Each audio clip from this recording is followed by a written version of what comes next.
City Council meeting on Tuesday, April 21st, now 6:30. If I could, I'm going to ask Mr. Davis to lead us, Mr. Councilman Davis to lead us in invocation and the pledge of allegiance. I'm glad to. Let us bow our head in a word of prayer.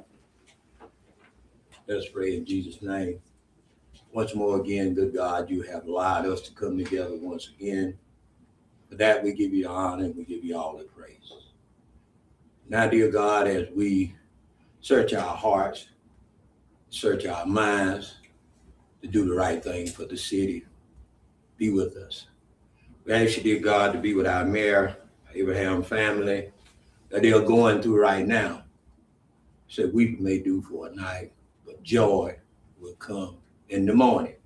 And we truly believe that he will visit Abraham family and bring them back. And the word will come from their hearts and their minds and say, God still lives and he's still here.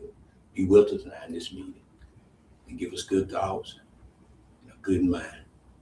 In Jesus' name we pray. Amen. Amen.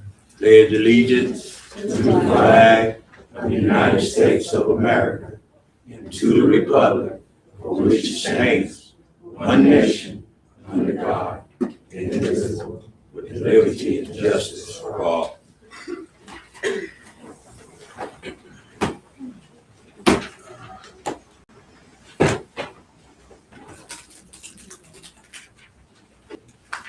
Councilman, will you lead us in roll call, please, ma'am? Wanda Weaver, District 1. Tyrone R. Davis, District 2. Caroline Hart, District 3. Bill Jennings, District 4. Saheem McCray, District 5. Gregory Stark, District 6. All right. If you could come in and close the door or stay out and close the door if you don't feel comfortable. Y'all have your regular minutes from the last meeting. Any changes, any approval, any correction of the minutes before we vote? Yes, I ma'am. have a question on the public comments for Ms. McBride, Mr. Moore, Ms. Candy, Mr. McCall, Ms. Howard, Ms. Lawson, and Mr. Brown.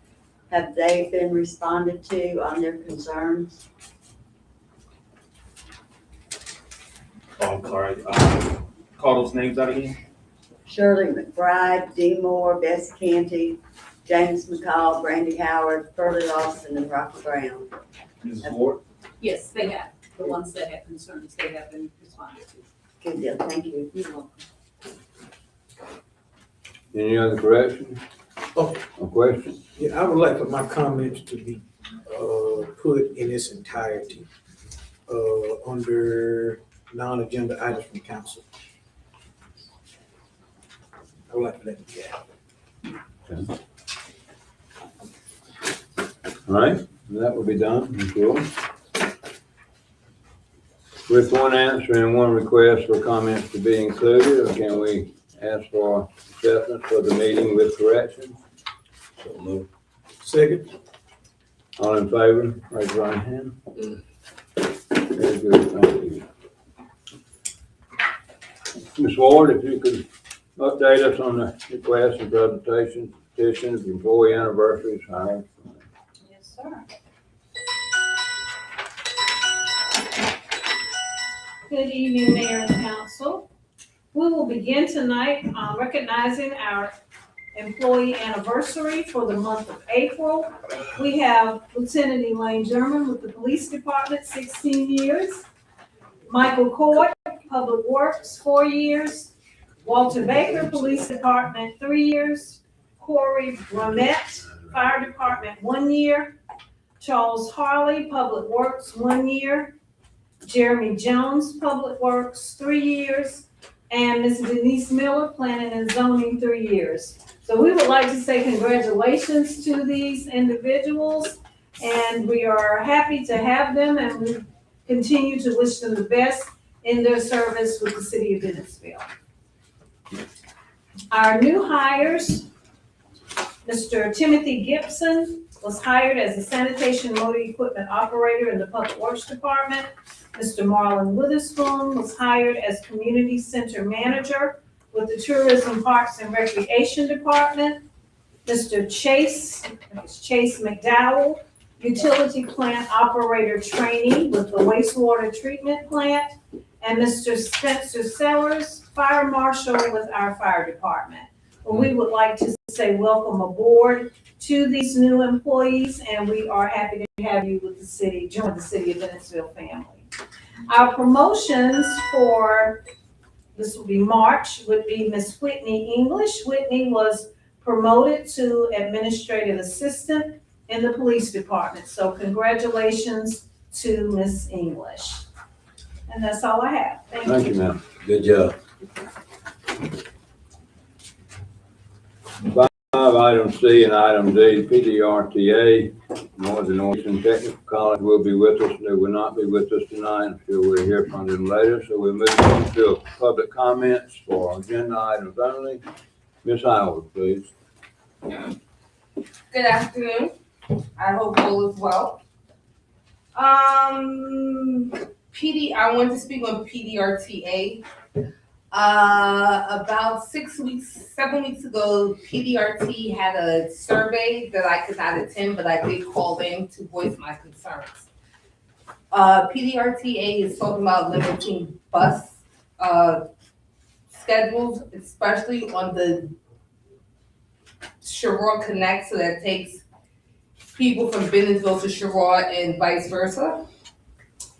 And PDRTA is looking for funding. PDRTA has said that they have been in contact with both the county and the city, and to no avail.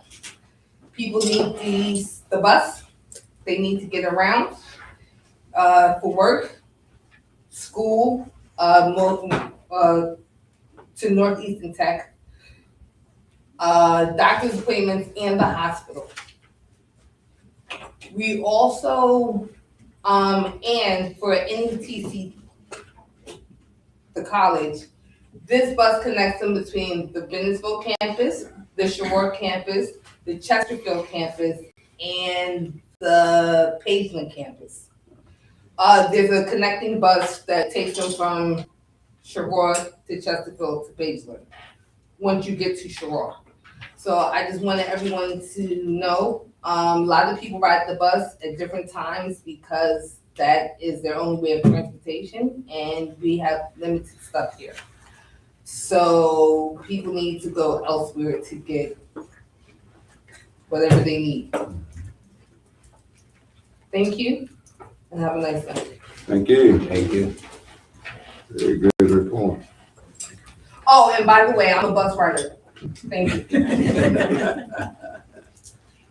Okay, item 7, 8, and 9. Mr. Simon, you want to go from there because I've got a lot on 10 and see where we are.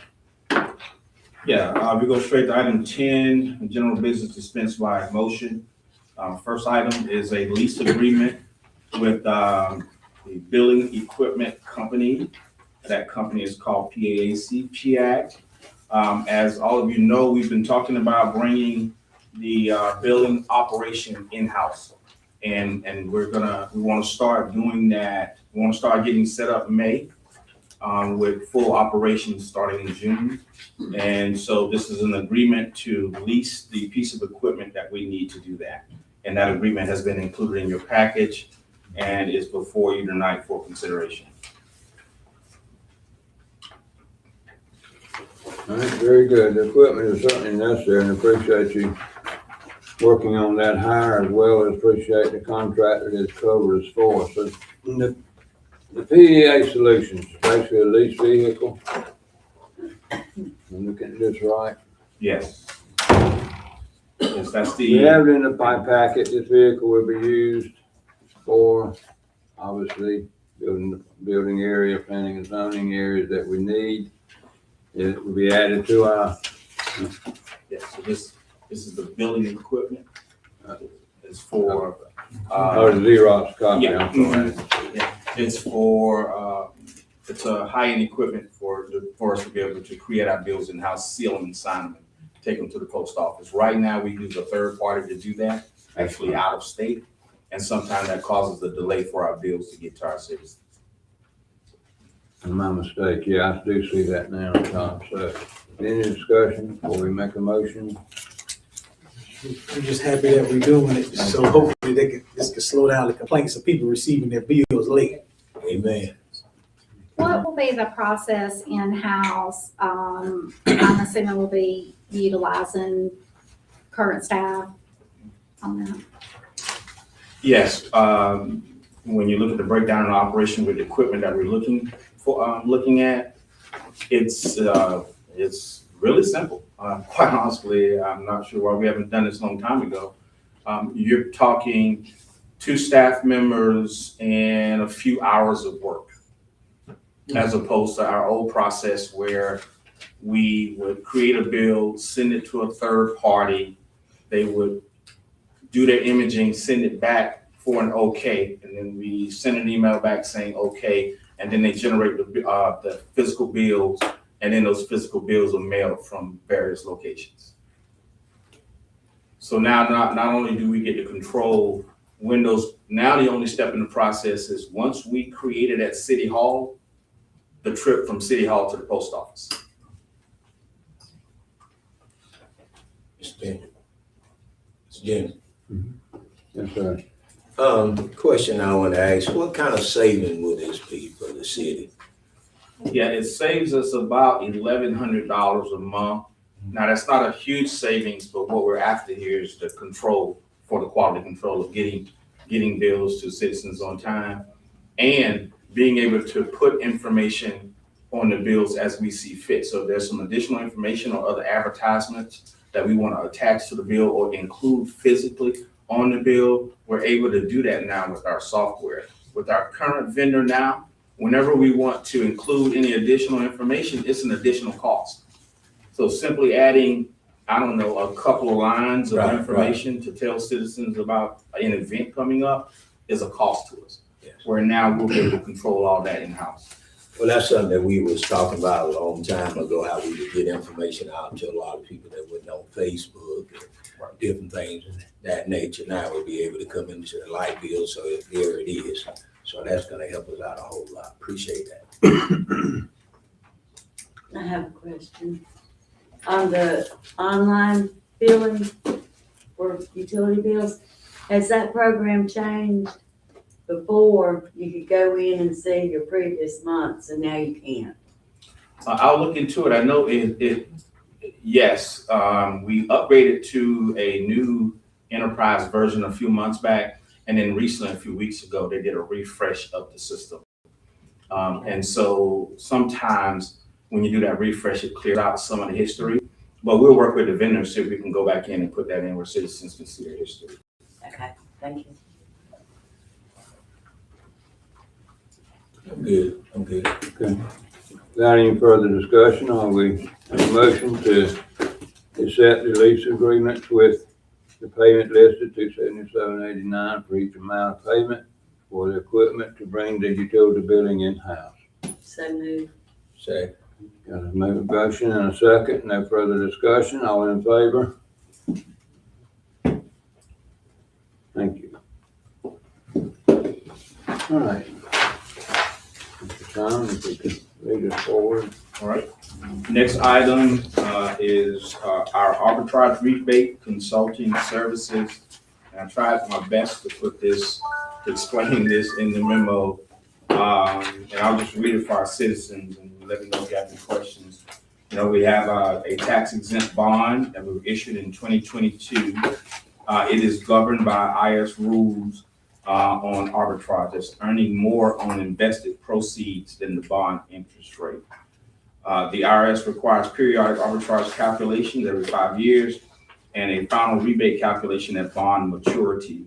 If the city earns excess arbitrage, it must be rebated to the federal government. Mr. Brandon Norris, our bond attorney recommends that we retain AMTEC to do some analyses with respect to this bond to make sure that we avoid any potential federal tax issues. And of course, if those rules are violated, the IRS can do something we don't want them to do, and that's to declare the bond taxable, which could increase borrowing costs retroactively. It could damage the city's credit worthiness and or create legal exposure and negative publicity. So we are operating here from the advice of our bond attorney, and this is just our bond cannot earn more money than what it for and its interest rate that it earns. And if so, that will have to be rebated back to the government. So what he's saying is we need a consultant at this point to just come in and do some analysis. I think have the agreement. It's not a lot of money, but it can keep us out of trouble on the federal level. Yes.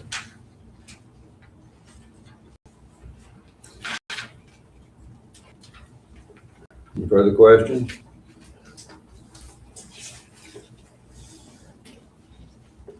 Okay.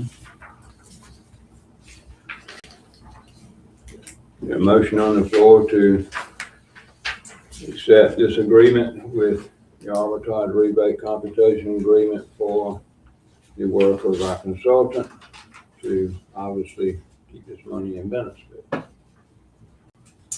Mayor Pro Tem, I move that we allow the administrator to enter into this contract with Amtech for financial consulting regarding the arbitrage process. Okay. That's it.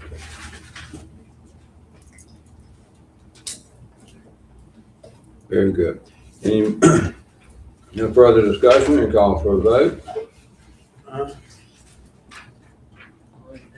Very good. Thank y'all. Long way through here.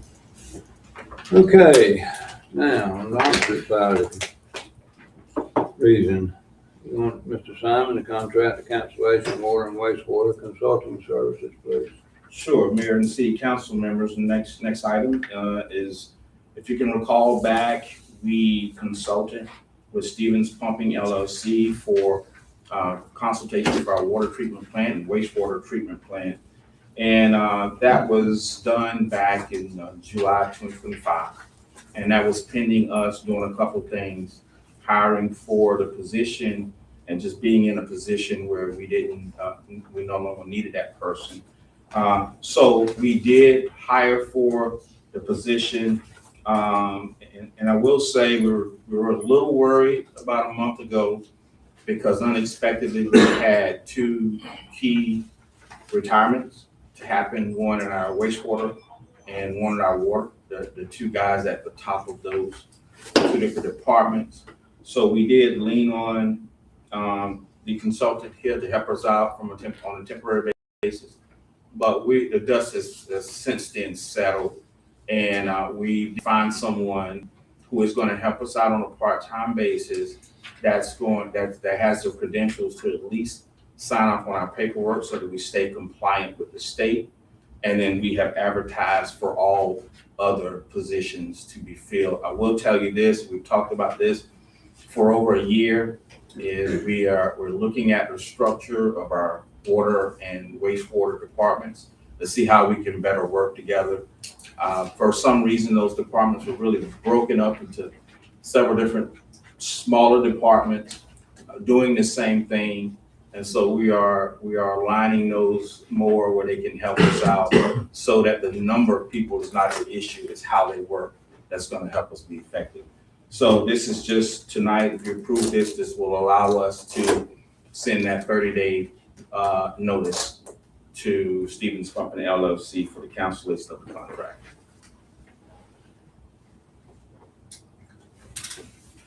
Yes, sir. I just want to say, I hope that going forward, when we have contracts like this, that we stick to what it is for. In other words, the stipulations of this contract was for like maybe 3 months or until someone was hired. When somebody got hired for that position, then the contract should have been got terminated. But it's being said that, we wanted to keep them on because we had something else come up. Well, that should have came back before council because that would have been something else. So now we've wasted all of this money. Of course, we've been in budget talks. And if I remember correctly, if we did this since July, then we'll be at about $25,000 this month in this. And so I believe that we could have saved some money if we would have terminated the contract, when we should have. And so I just want us to keep up with all these contractors and all these vendors that we're getting. So, we can, I guess, control what we're spending on them, because we don't need to give them no money that we ain't got to give them. Yes, sir. Thank you, Councilman McCray. I respectfully disagree with that. I do agree with your take on bringing the contract back. A couple of things, but I disagree on us wasting money, because the consultant did help us out here, regardless of what the arrangements were. One thing we have to realize with our utilities department, it is a real-time department, and everything is not black and white. Also, when we entered into the contract with Stevens Pumping LLC, it was not for a set amount of months. One thing I committed to council that we would keep the position open and we would actively recruit for the position. And I do agree with you. One of the main things we wanted to do was fill the position and end the contract. However, conditions changed. So at that part, I agree with you that maybe we could have come back to council and given you an update on the conditions, but I don't feel like we wasted a penny here, because the consultants did a great job for us as of yesterday, much needed. It was just unexpected that our top person in our wastewater department and top person in our water department retired. And one thing I know our citizens don't really get into our organizational chart, but one thing the citizens do know is all the calls that we get on a daily basis when there are issues with water and sewer at their homes. So we are really, really stretched already. So I just want to make sure that we understand. And that's just respectfully saying, we don't feel like we're wasting any money. We think the timing is right now to end the contract, but this person served a great benefit to us even as of yesterday.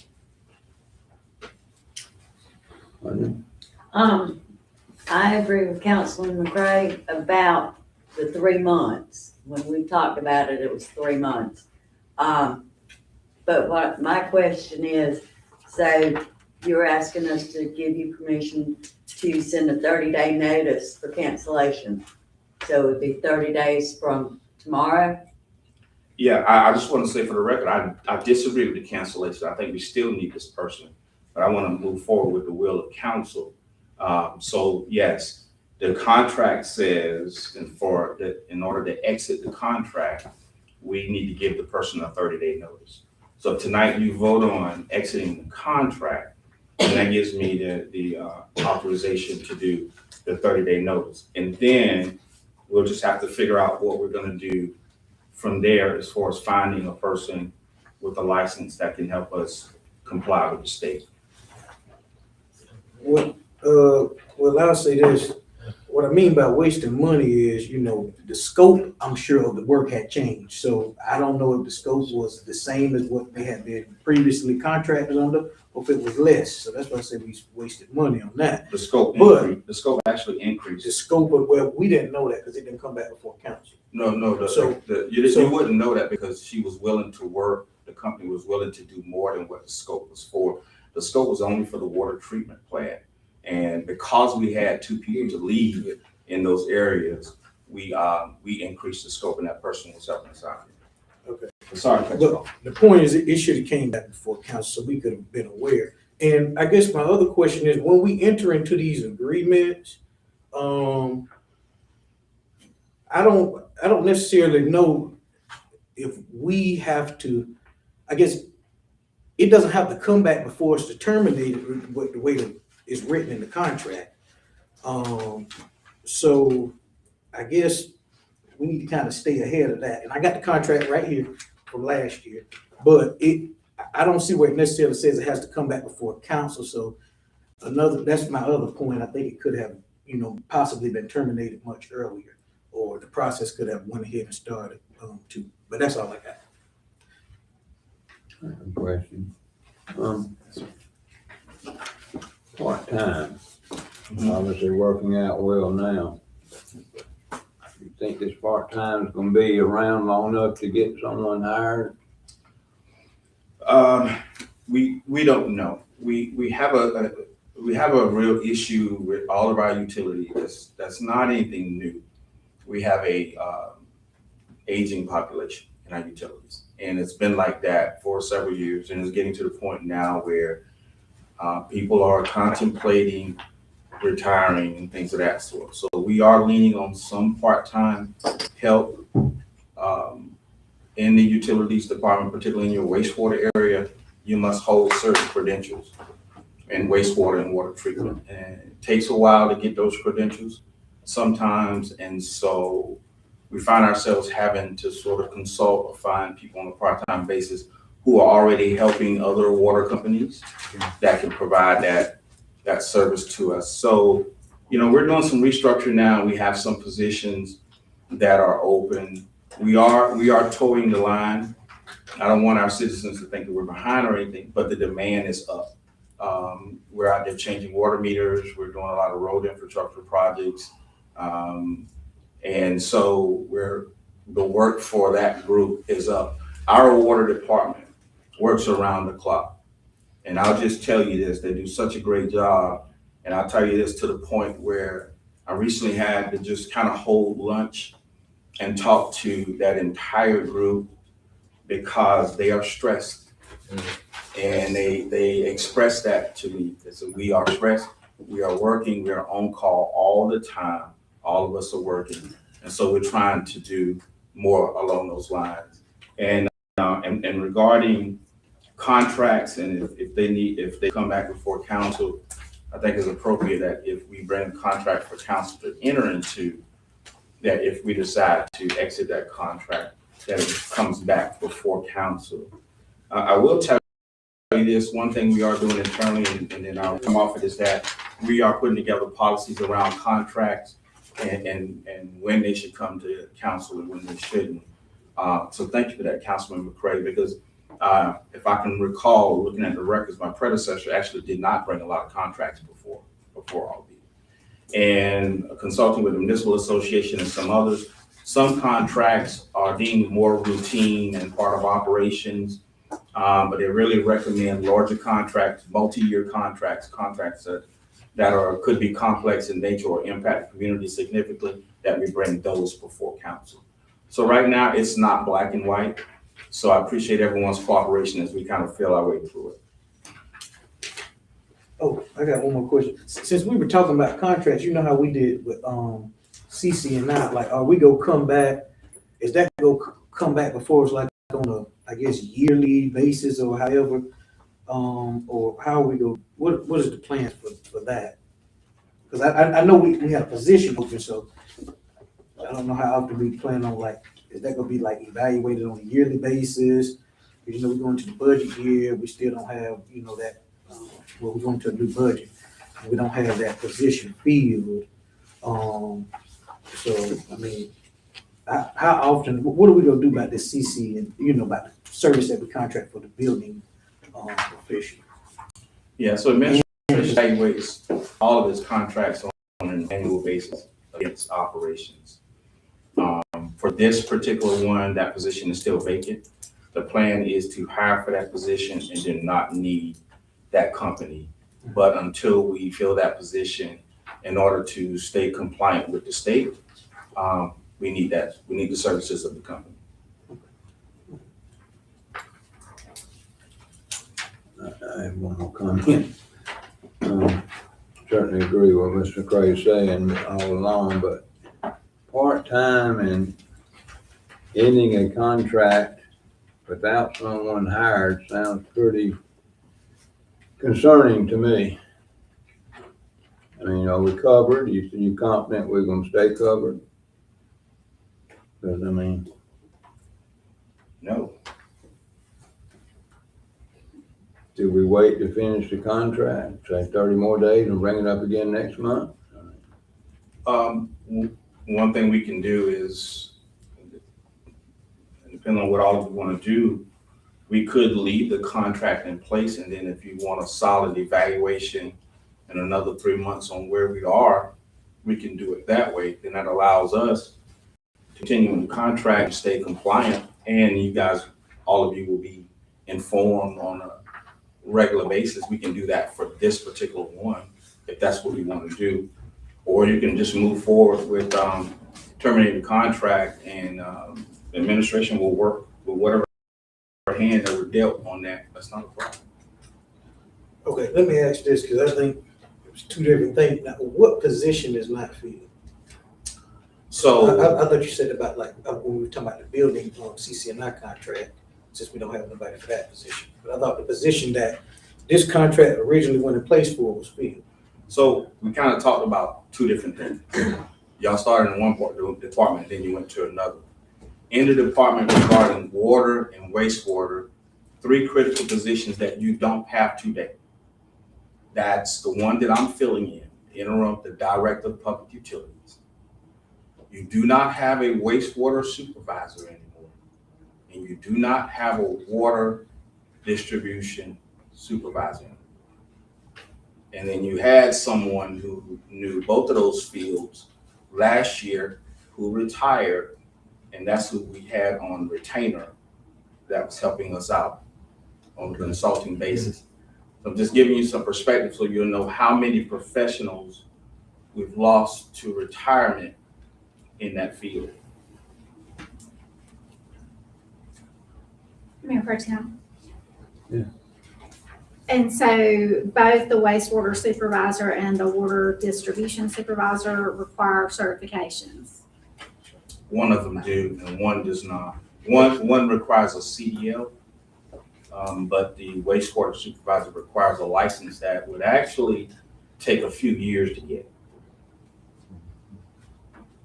Are we doing any type of specialized recruiting for that position, the wastewater supervisor? We've done everything. We've put together a whole apprentice program last year, which has proven to be successful. We've hired, I want to say, 3 people from our apprentice program, which is excellent. The problem is they're just entering the field. It's going to take them some time to get their licenses. A year. For one of the licenses, at least a year. For the ones that we really need, 2 to 3 years. They have to have that completed to be hired. Yes, depending on what work. Yes, depending on what job they feel. But for the wastewater supervisor, The wastewater supervisor must have a license per the state.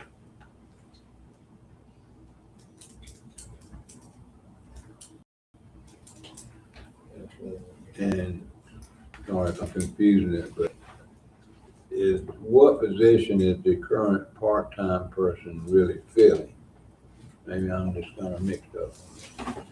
The part-time person that we're looking at bringing on board has an A license. So the advantage there is that we will have someone who we can use to help us stay compliant. Disadvantage is their availability. Technically, that person is supposed to be around your facilities all the time, monitoring your facilities.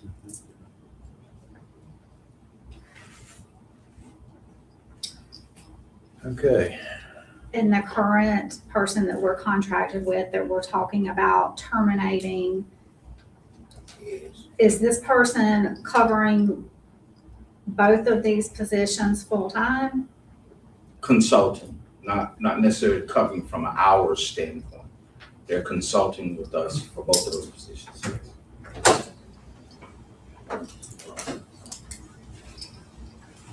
So you're saying we do absolutely need that person? In my opinion, yes. Yeah, that's what I'm asking. Your Yes. opinion.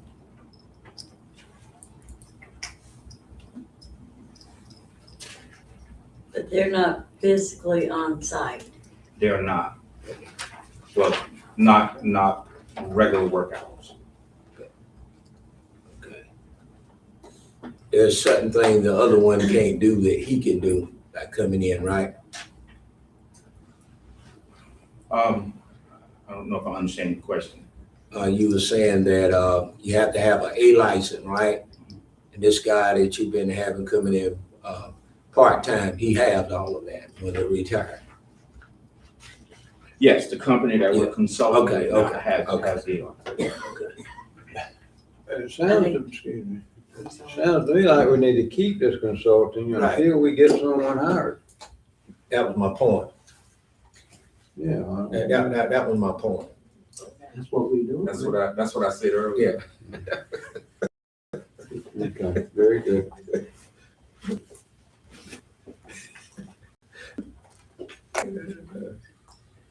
So the agenda item says contract cancellation, water, and wastewater consulting service.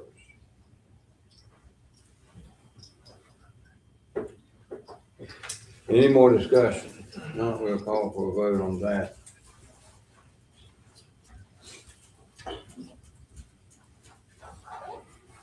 I mean, we ready to make a motion?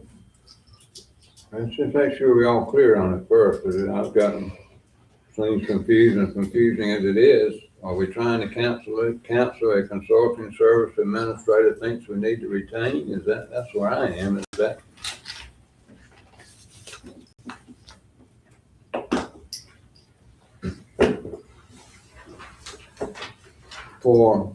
But the contractor is providing consulting only. The contractor is not actually filling these open positions on a day-to-day basis, right? Right.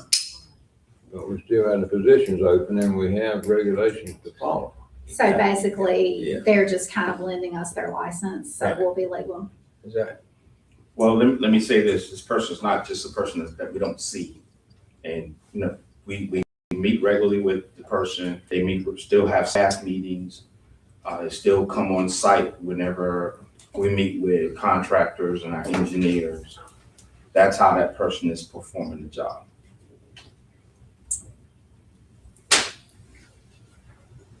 And so now they need help with the wastewater. We're doing this for the wastewater.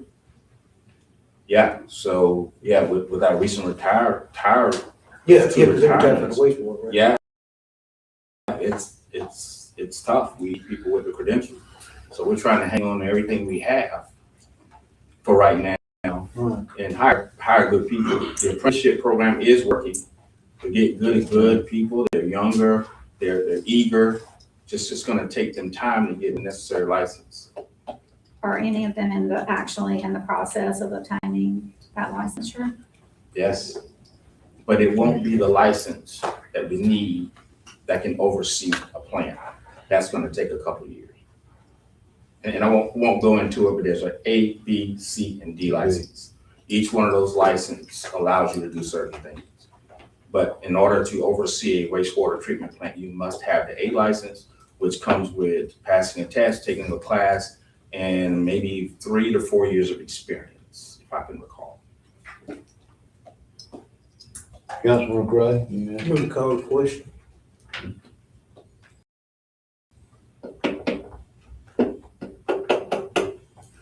Okay, is there a motion on the floor for item C, in section 10 of the contract cancellation of water, wastewater consulting services? My opinion is I make a motion to cancel the contract for wastewater consulting services. Your second? Second. And a second. We have a motion and a second. We've had discussion. Is there anything else we want to discuss prior to a vote? Let me say this, I wouldn't mind if you y'all went back and redid this contract, because like I said, I got the contract from last year, and it outlines specific duties related to the water treatment of plant. So maybe if you could come with an updated contract, we can go from there. But that's all I had to say. Motion on the floor. Yeah, the motion and a second on the floor. Call for the vote to item C, contract cancellation, water, wastewater consulting services. All in favor of cancellation? All opposed? Thank you. All right, now there needs some help with us some projects. You say oppose, what are you doing right here? So I didn't So what I think happened is, so she made a motion to cancel the contract. Right, I seconded it, right, and we voted in the affirmative to cancel it. Right, You all okay. voted to not cancel it. right. So you all won. So I think the proper thing would be to bring maybe another motion back to continue with it, or I guess we might not even need to do nothing, take no action. Sure. I don't know. All in favor. Maybe our we should. parliamentarians should. You don't need to do it today. You don't need to do that. Okay. All right, So, all right. All right, Mr. Okay, D, project funding. absolutely. Mayor and council members, the next item on our agenda is called project funding. We were issued a bond to the U.S. Bank for $2.4 million that was meant to handle supplemental costs with the $10 million SKIP grant that we received some years ago. We have since then gotten through a lot of our SKIP projects. We're actually at the very end. That deadline was actually this year. And we've paid out 96% of our engineering costs. I think we're making final payments now. And we anticipate having a balance of $1.7 million with that bond because that bond accrued interest over the 3 years that we had it. So we worked with the bank and asked the bank, how could we utilize those funds?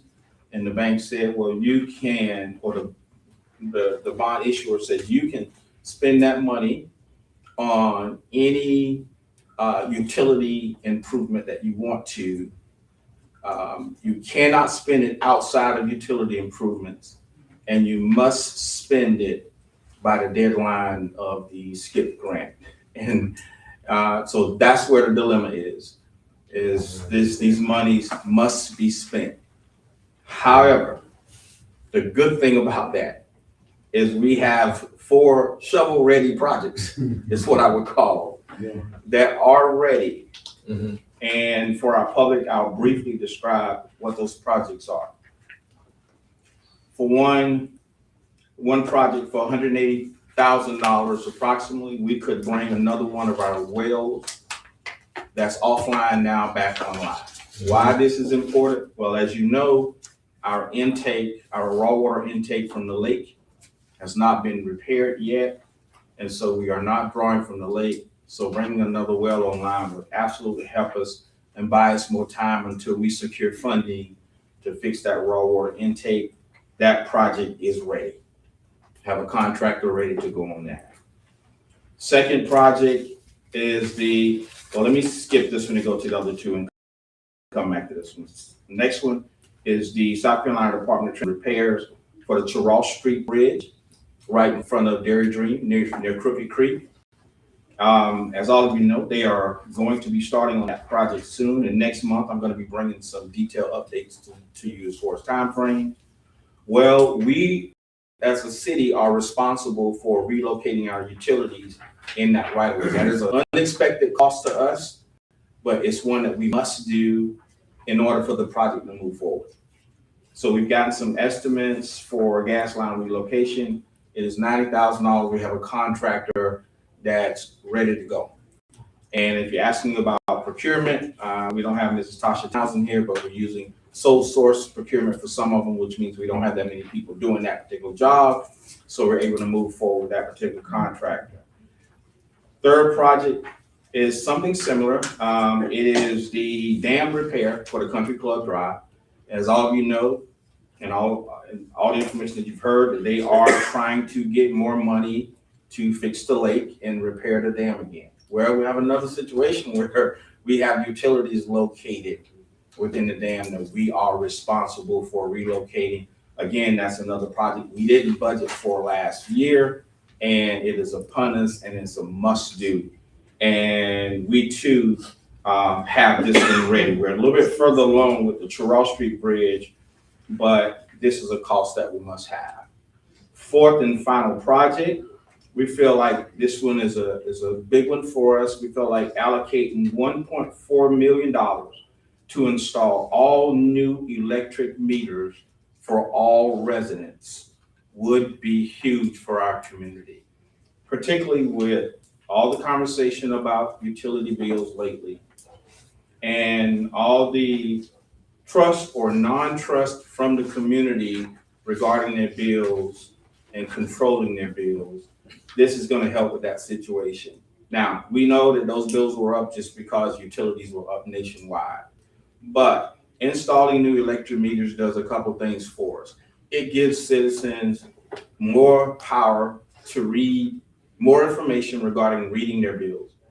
It, through the software, will give citizens information regarding spikes on electricity, and don't need to wait till something happens for us to get out there and check it out, or citizens to notice something. The system will do that for you. Also allows for, and this is not the intention, but allows for the elimination or repurpose of meter reader positions, because we won't need those positions because these meters are read from the office. There's no manual reads with these meters. That reduces human error.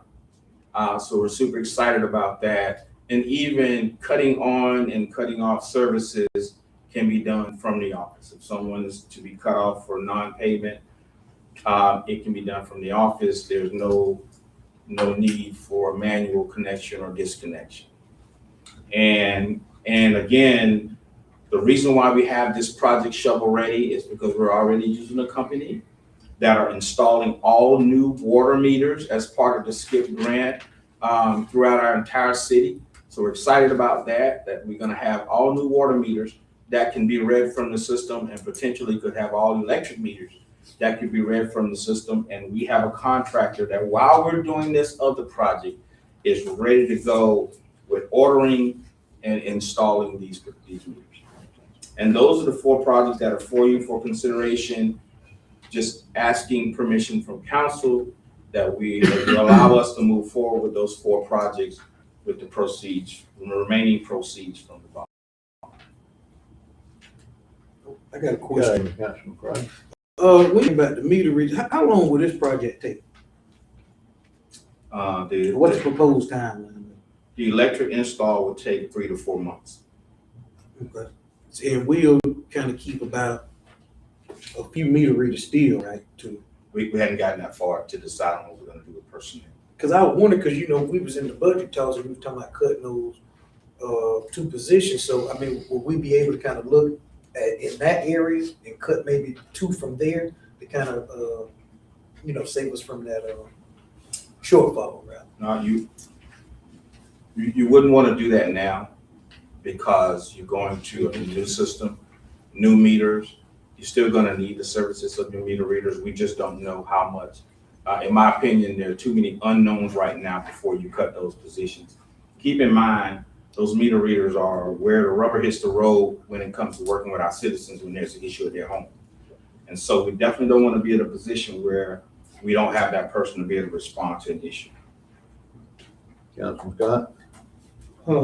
Administrator, with everything being able to be done by no individual going out, so if the say like the citizen is cut off now, you charge a cutoff fee. So since no one has to go out and everything is handled, will it be a fee?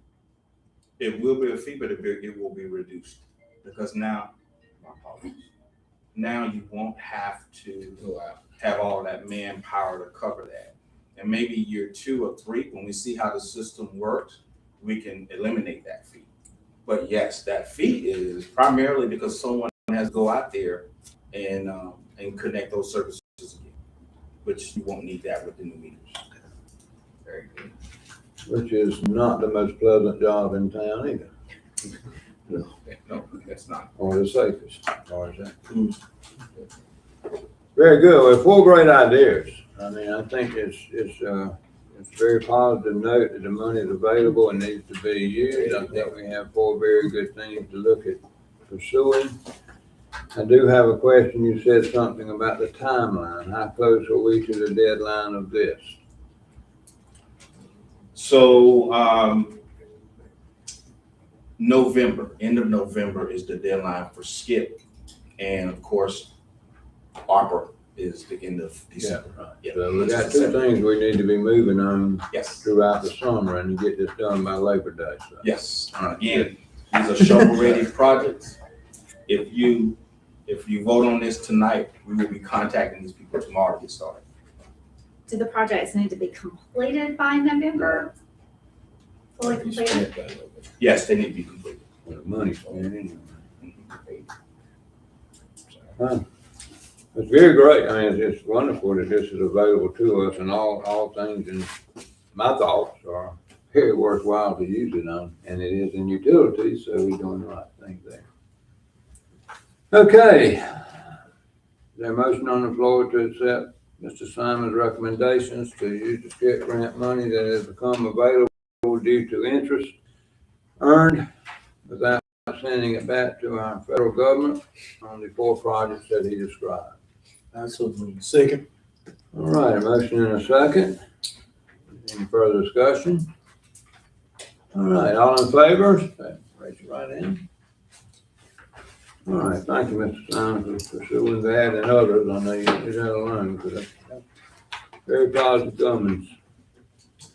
Okay. Also very positive. Item E, ARPA reallocation, Mr. Simon. Mayor and council members, item E is a request to allocate funds within our remaining ARPA projects. So just so you know, we reported all of our ARPA spending to the federal government at the end of 2025.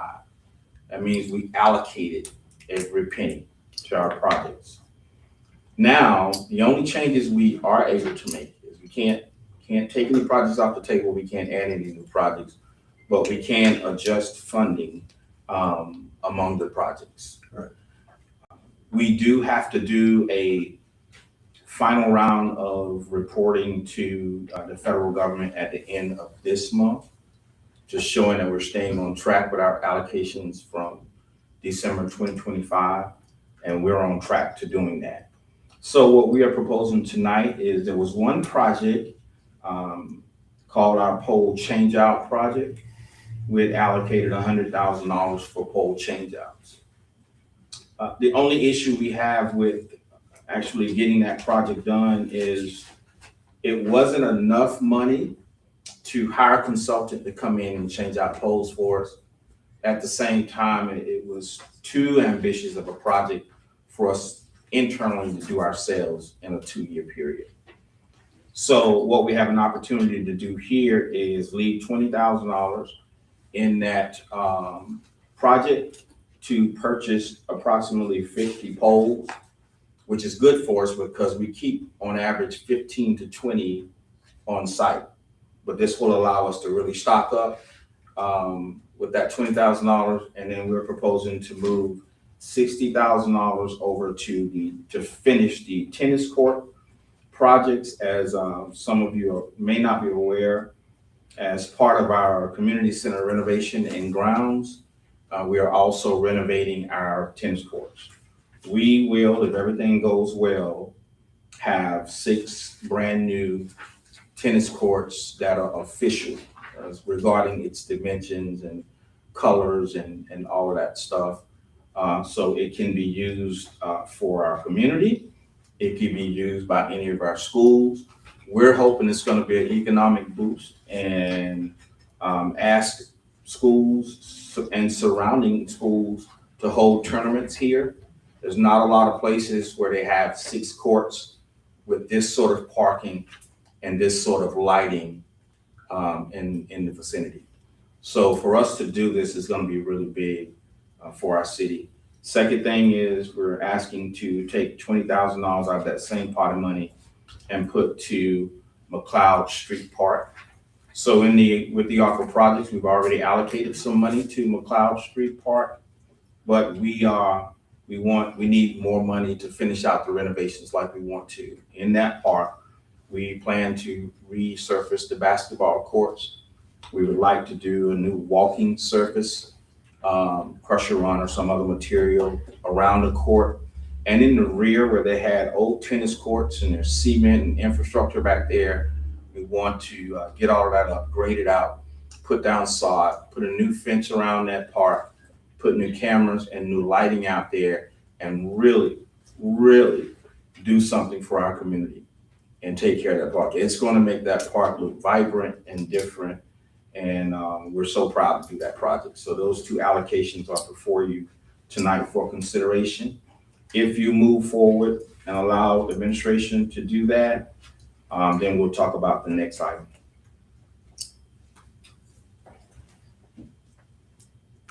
Okay, any discussion before we proceed? I think it's a wonderful idea, all of it. Yeah, I would say, I think it's a wonderful idea. I have some I love the McLeod Street Park thing, but I'm kind of trying to still get a feel for the tennis court thing. Cause I don't see many people utilizing it, and I just don't want it to be kind of, abandoned, but I'm all for, the McLeod Street Park thing. I will say that. There won't be a tennis court at McLeod Street, right? No. Okay. And when would these projects start? If y'all approve the next item, June 1, and slated to be done in 90 days. Hey, what is that, at the McLeod Street Park? I passed by it today. What's that thing at the back of it? It got like a fence back there. Is that another basketball court? Those are the old tennis courts since we were talking. Yeah, Okay. Okay. I ain't That they're never- gonna dig up? They need to. Mayor Pro Tem. I'd just like to say, I'm really excited about both of these projects. I think part of the reason the tennis courts aren't used more is that they're in such bad repair. There are a lot of cracks. My daughter's team at Marlboro Academy played on there. This past summer, they actually had a tennis team for the first time in years, so that was great. And like Mr. Simon said, we're one of the only locations in the area, including Laurinburg, that has this caliber of court as far as the number of courts, so they can have multiple matches going on at one time. So I do think they would be really utilized by other communities. I don't know of one within an hour's drive, Florence, that has that available. So I would be thrilled to make the motion to approve reallocating those funds from the pole change out project to the McLeod Street and tennis courts project. Very good, thank you. Motion on the floor, any discussion, Mr. Scott? Yes, I have a question. With those tennis courts, and we said the high school and I believe the academy were using, those courts, will they, contribute something to the city for the use of, those tennis courts? Yes, so we have not approached them with a formal agreement yet. We want to do a couple of things. Ideally, we would like for, if one of the schools want to enter into an agreement with us, contribute something. At the same time, and we have spoken with Marlboro Academy. We actually been in conversation with them last year, and the high school. The high school has been trying to start, Marlboro County High School has been trying to start a tennis team for a year as well. They didn't have anywhere to play. But to answer your question directly, at some point, yes, they will contribute if there's an agreement. But even with that, even with working with both schools, we want to be careful with any particular agreements, because at the end of the day, these courts are public courts. And we don't want them to be consumed by both schools to the point where our citizens can't get out there and play on the courts. So we are going to keep our eyes on that as we formulate any agreement with any school or any other organization. But again, like Mrs. Hart said, administration is super excited because we've done our homework and we realize that there's a jewel here if we get it right. Wait, no. Excuse me, sir. Just one. Being who I am, Mr. King, Mr. Simon, somebody, will you review our insurance concerns on those courts for any injuries? We will. Okay. Mr. Crowe? I'll say it on the item here. Not bad. Oh, okay. All right, there's a motion on the floor to proceed with the project, removing the ARPA funds and other funding that we're going to talk about, or increase the ARPA funding. For the tennis courts, the community center, and that'll be very, any further discussion?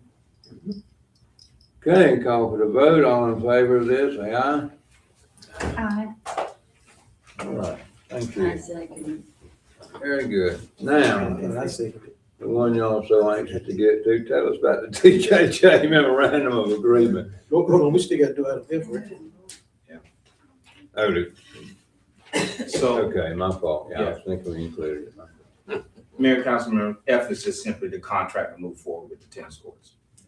And I think all of you have a copy of it, where it shows that initial payment, start date, time of completion, anticipated time of completion, and any other information you want. And this before you tonight to allow us, like we said, starting tomorrow to move forward. Councilman McCray. So I got a question about this. I see that this is, I see the $281,000 roughly for this. And I know it was under the line item on that ARPA sheet. What line item, wasn't it besides something else other than tennis court? It said something about, was that about community center? Community center / tennis courts. Okay, so since we had to take money, and please walk with me now, because you know I can get off. So since we had to take money from the pole change out, right? And we had to add that money to get this 281,000. Did we have to add this money to get 281,000 to pay for this?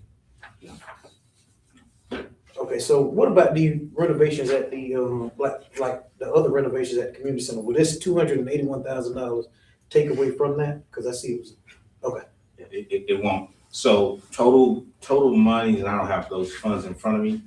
Total money allocated to the community center was $460,000 around about dollars for that. 440,000 something. 443. 443. All right. You're adding $60,000 to that 443. I'll give you close to $500,000.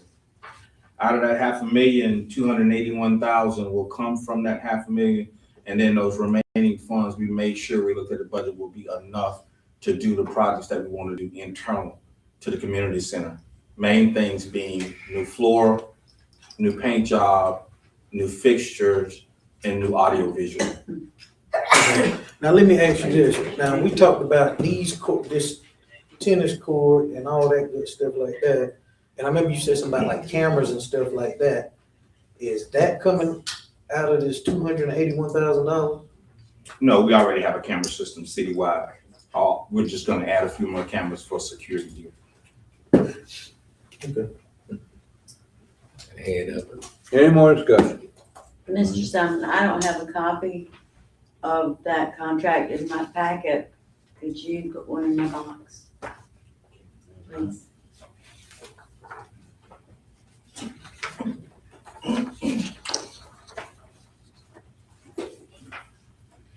Okay.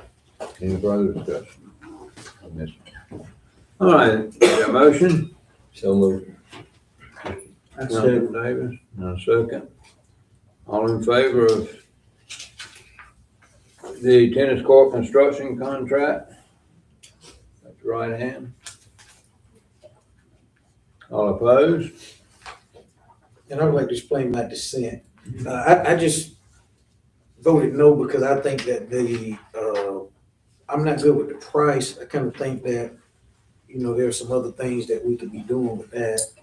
And that's just not, something for me, but that was the reason I voted no. Appreciate you. $281,000. Thank you for that.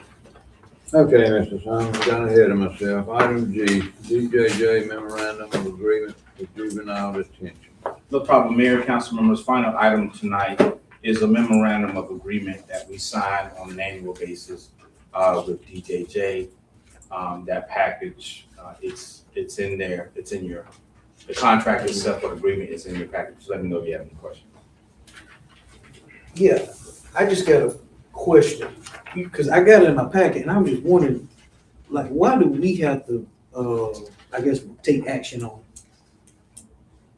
Or is that a valid question? Like, why do we have to take action on it? Like, what does it do like for us, if that makes sense? So like, why is it coming before? And I'm not asking in a standoffish way, but I'm just wondering, like, why, what is the benefit of us voting for this? Like, what does it do for us? Okay, I thought it was, okay, if you read the agreement, we have an agreement with the state whenever we transport, and I had to. Yeah, I read the agreement, but the agreement says something about like Greenville and other places out of town, so I was just trying to figure out what was the relevance to you. Chief, you wanna come up and talk about the I DJJ read it. memorandum? And maybe talk about how many years we've been doing it. Mayor Pro Tem, respected members of the council, Mr. Simon. DJJ, we've been transporting juveniles to the city for years, so they always charge us a fee to hold them till they have to go to court, or when they go to court to see the judge, then they release back home to the parents. As of now, the MOU has stated that they're increasing their fee throughout the state, so there's no way we can get around that. If a child has to be housed to go somewhere due to a crime, they have to go to DJJ. And the fee that they charged us was X amount. Now they're increasing it due to the fact that I guess they're raising their rates for holding the juvenile also. So that's all across the state. The multiple county sheriff's office takes somebody, they're gonna charge them too. While you're on the call. So all across the state, they're gonna charge. I just wanted to get an understanding on it. I just didn't know how that worked. Yeah, we've been doing that for years, and it's always been a fee that I always charge the city, because I've seen invoices that I would do, put them in the computer, so the sign was approved. So, just so I can be on the same page, so once we like, if a juvenile gets arrested or something like that, then we have to bear the cost, I guess, if that makes sense? Yes. Okay. It's not really arrested, just being held in the. Yeah, for the whole and stuff like that. Yes, yes, sir. Okay. Another question? Good, thank you. Already know. I would like to make a motion to allow the administrator to execute an MOA with DJJ. So moved. Motion and a second. All in favor, raise your right hand. Very good, thank you.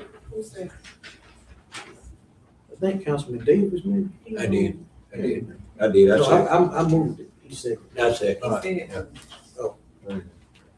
the motion. Sorry, I heard that.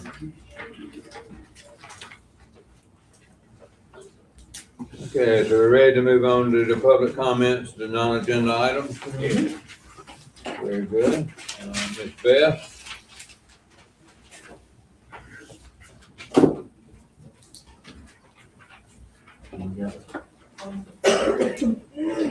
Ms. Wanda Weaver, did you call out my name when you were asking her over there, has my issue been addressed? Was my last name called?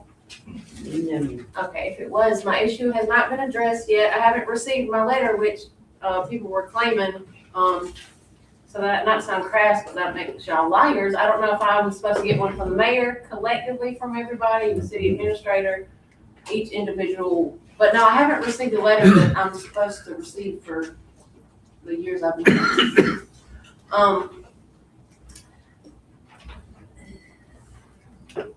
I actually had to call in today about a chihuahua that someone dumped. I called in on a pack of dogs today. Nothing has changed. What's changed since you got this job? We sat across from each other and had a conversation. Nothing's changed. Nothing. We don't have nothing to do with each other. I actually sat and said, I didn't care where you worked at. I didn't care where you lived at. Excuse me, I didn't care where you lived at. But now it's come to light that, I don't know if y'all are aware that you've applied for a job somewhere else and that it's not in your contract that he lives in Columbia. I didn't have an issue with it, but now I do because he's applied for a job elsewhere. And did he just get a job? Were y'all aware of that when you approved his contract to get extended? So what does that mean for if you do get that job? Good luck. I hope you do get it. I hope I do too. And, Yeah. Ms. Dennis, she should be addressing council. Personal And, items. and she should not be addressing personal items. And I personally think that we should take greater action, on her. She has disrupted operations with, No, I haven't. administration. And so what administration has done is we've gone as far as sending a letter to my staff because she's been abusive to my staff. No, I haven't. And I told my Can you staff prove that? not I to can work with I can her. approve abuse, I told my sir. staff, I told my staff not to work with her, not to return her calls because of her being rude. Now, I I am not understand. rude, sir. I understand that she is on a mission, but she's gotta do that respectfully. So I think it's time What for have I her. done? Go ahead. Yes, sir.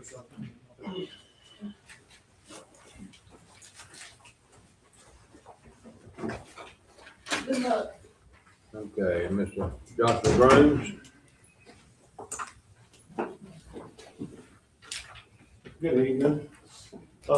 Tonight I want to respectfully bring attention to issues that impact not only the well-being of animals, but also the health and safety of our community. South Carolina law requires that animals be provided with adequate care, including proper shelter, access to clean water, and protection from extreme weather conditions. Local ordinances are in place to reinforce these standards, especially regarding tethering. Dogs are continuously chained without proper shelter, particularly during extreme heat or severe weather, or at serious risk of suffering death. As we approach summer months with the rising temperatures and drought conditions that we're facing, this concern becomes more urgent. Heat exposure without shade or water can quickly become fatal. In addition to ethical concerns, neglected animals are more likely to become aggressive and unpredictable, increasing the risk to the public. I would also like to highlight a growing concern involving stray animals, including both roaming dogs and domestic and feral cat colonies. Without proper population control through spade and neutering, these populations continue to grow. This leads to increased risk of disease transmission, such as rabies and parasites and other infections that can spread not only among animal populations, but in some cases to humans. Large stray populations and dog packs also create a direct safety concern for residents, particularly children and the elderly. These are not isolated animal issues, they are community, health, and public safety issues. There are proven humane solutions supporting and enforcing spay and neuter programs, addressing feral cat colonies responsibly, and ensuring animal control resources are actively engaged can significantly reduce risk over time. There is also a matter. Can you get, I'm gonna give you a few more seconds, you finish over 3 minutes. I'm just asking for accountability and enforcement in a proactive approach to prevent these issues from escalating further. Thank you for your time. Very good, thank you, very interesting.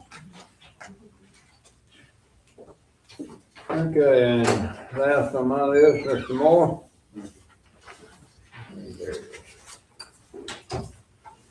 Hello, Council. I want to suggest, I talk about something, a few utility charges, they're just too much, but I want to suggest something to you. On these contracts, be careful. Look what happened to the lake. You want $25 million, now they had 1.9.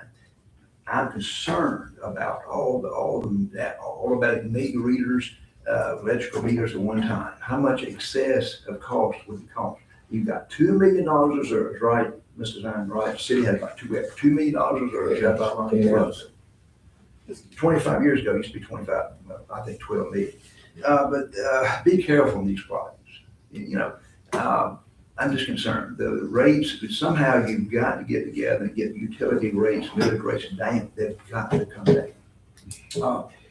Give you an example of, I had a tenant that commercial didn't want to come in very recently, and called me from the city complex and said the reserve deposit was $950. I was going to say that $950. I'll call the PD Electric Cooperative Department and ask them what they charge. $500 residential, $500 commercial. That's a big difference. Everybody, that's a big difference. And look at the cost of talking to some of your constituents.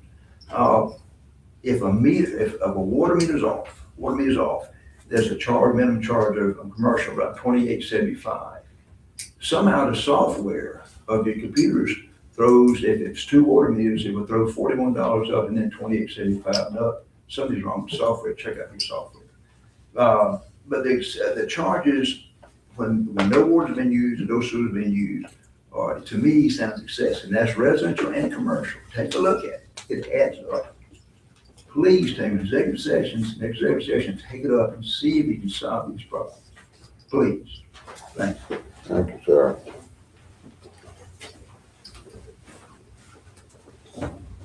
Okay, next on the agenda, item 12, planning commission on CEDO cases.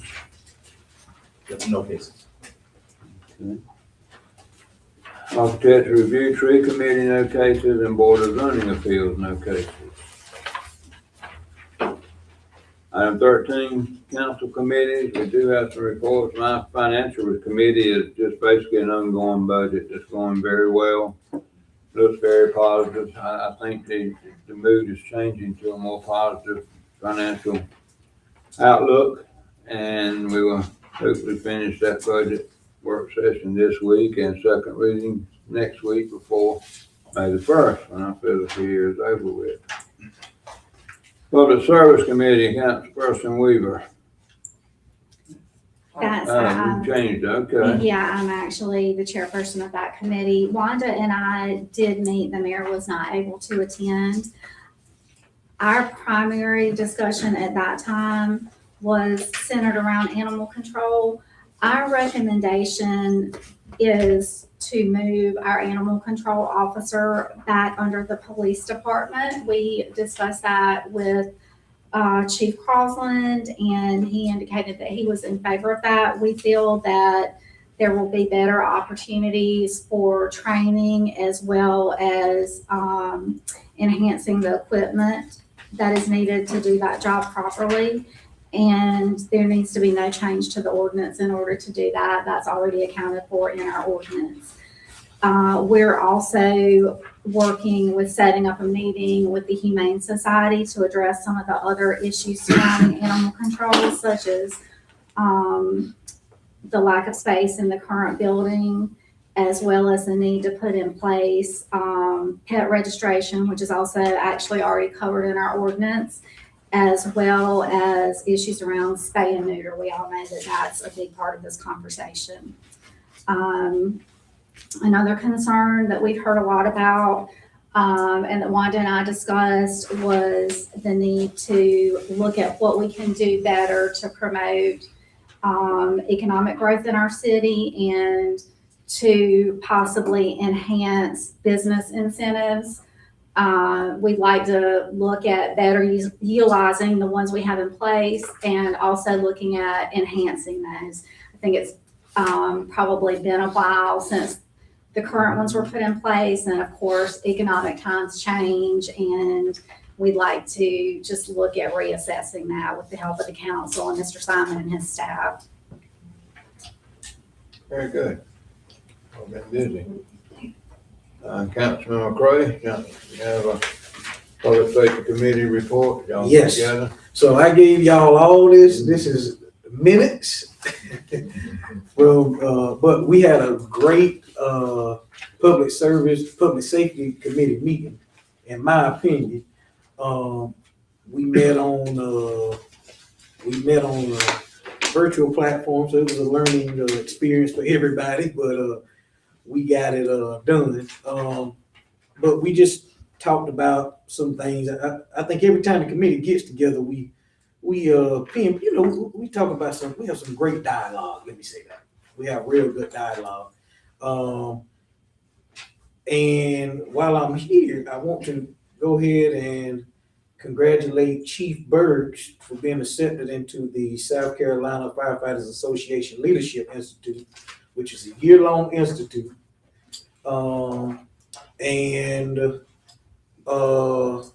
We really talked about, and we kind of brainstormed some ideas of some things that we kind of want to work on, going forward this year, to kind of have some stuff in place for next year, maybe reviewing old ordinances and seeing how we can kind of tweak them to, fit today's time. Because for those of y'all that don't know, our ordinances are so outdated. I mean, they are outdated. But I'm looking forward to us getting some good things done. I think that's about it. I got some more concerns in regards to some things that we discussed, but I'll get into that later. Very good. Oh, hold on. Sure. Let me say this. I do want to say we welcome our new fire marshal, Spencer Sellers. Yeah. He's back he's with the city. He's the fire marshal. He's a good guy, real smart. I've known him for a long time. I think they got it going on. That's it. Very good. Thank you, sir. All right. Item 15. Oh, I'm sorry. 14. Where are we? Mr. Sparkman, your financial report. Mayor Pro Tem and council and citizens, really, I don't have a lot to add to it. Again, we're in the middle of the budget. Had first reading last week and look forward to we do have another work schedule for Thursday night, and hopefully everything will be locked down and put in place, and we can have the final reading next Tuesday, get over with. And but we are, as we are meeting our, in fact, we're above our budget projection on this current year. And like I say, we have had some issues with the utility bills and all, and that has put us, sort of like maybe some discussions that we've learned a lot. I have, and I think especially this young man sitting here in front of me, I learned a lot from him and all of y'all here on the council working with him. But going through the utility bill, I think it has been a learning process that has been good for us, and also the gas bill.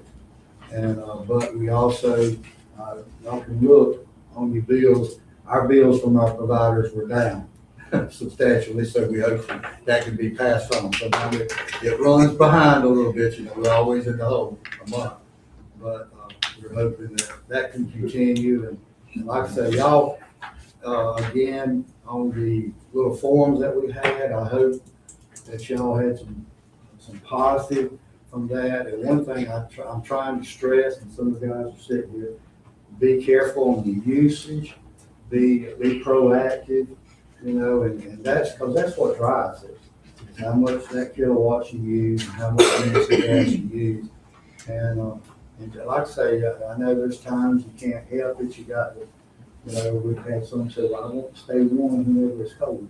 And we do, but we got to just sort of, conserve, and we'll do all we can to help you out. And y'all come and talk with us. We appreciate that, and we appreciate everything the council's doing to help us and everything y'all doing in the community. Thank you. I got a question.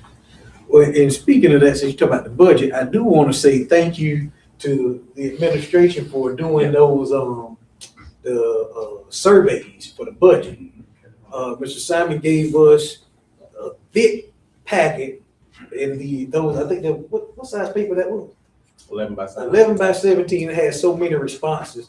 So thank y'all for kind of giving us feedback in recommendations on things that we should do with. And like they say, it was good. Everybody had positive things to say, So hopefully we can work together and get some things done. And I got 2 questions. I was looking at this thing, and it was pointed out.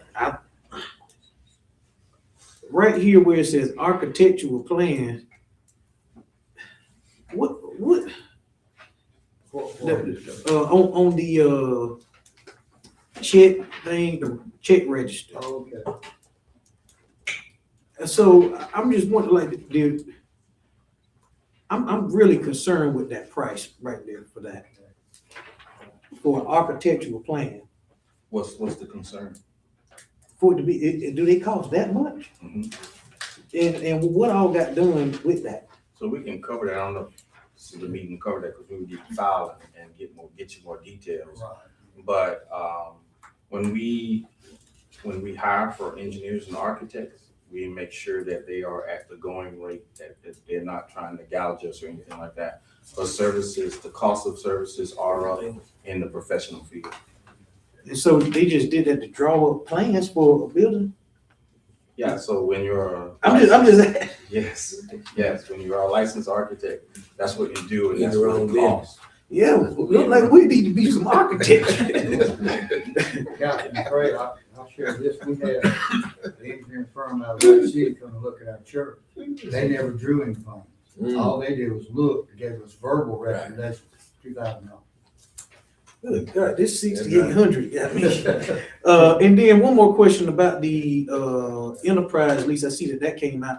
Now, is that a quarterly or like a monthly or a biannual thing, or how often does that come out? It's a quarterly pay. Okay, so a quarter. Okay. Thank you. And I just wanted to, what the architectural plans were related to. I guess we can't call names, I guess. Yeah, I ain't gonna call the names. yeah. I got in trouble that time. We can get But that. it says We can get architectural plans for 100 West Main Street. Yeah, we can get that information to you later, but we hire architects all the time. All right, very good. Thank you. Ms. Jones, on Dirk Grant's report tonight? One of you?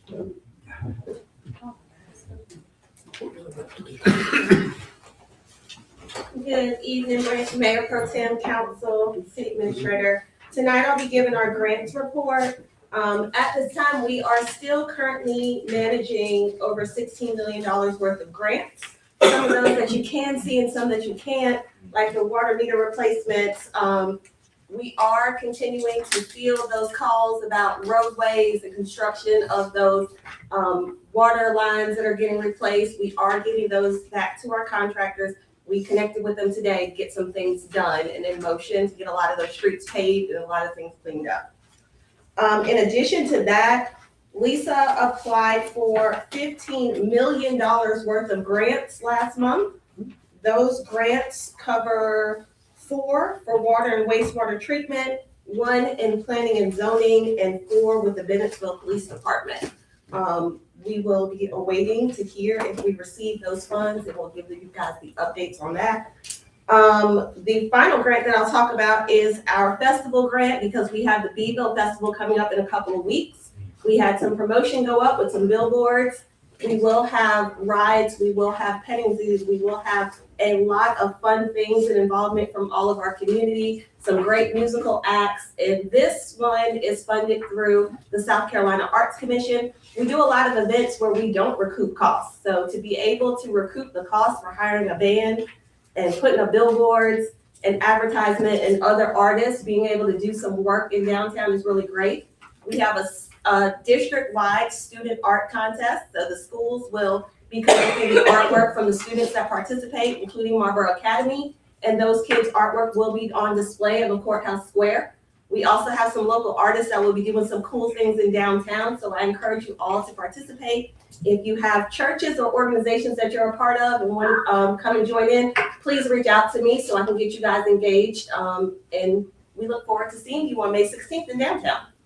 Thank you, Ms. Jones. Yes. Look, I just want to say, I brought this on purpose. Make sure y'all enter this baking contest. This is the most important thing I'm looking forward to. He wants to be a judge. The baking, and I really do You want to can be be a the judge, judge. but First judge signed up right there. If you guys would like to be a judge, come on out and let me know. And we were worried we couldn't find someone. oh, that's somebody. Thank you. Thank you. I'll be going from midtown. All All right, Ms. Graves.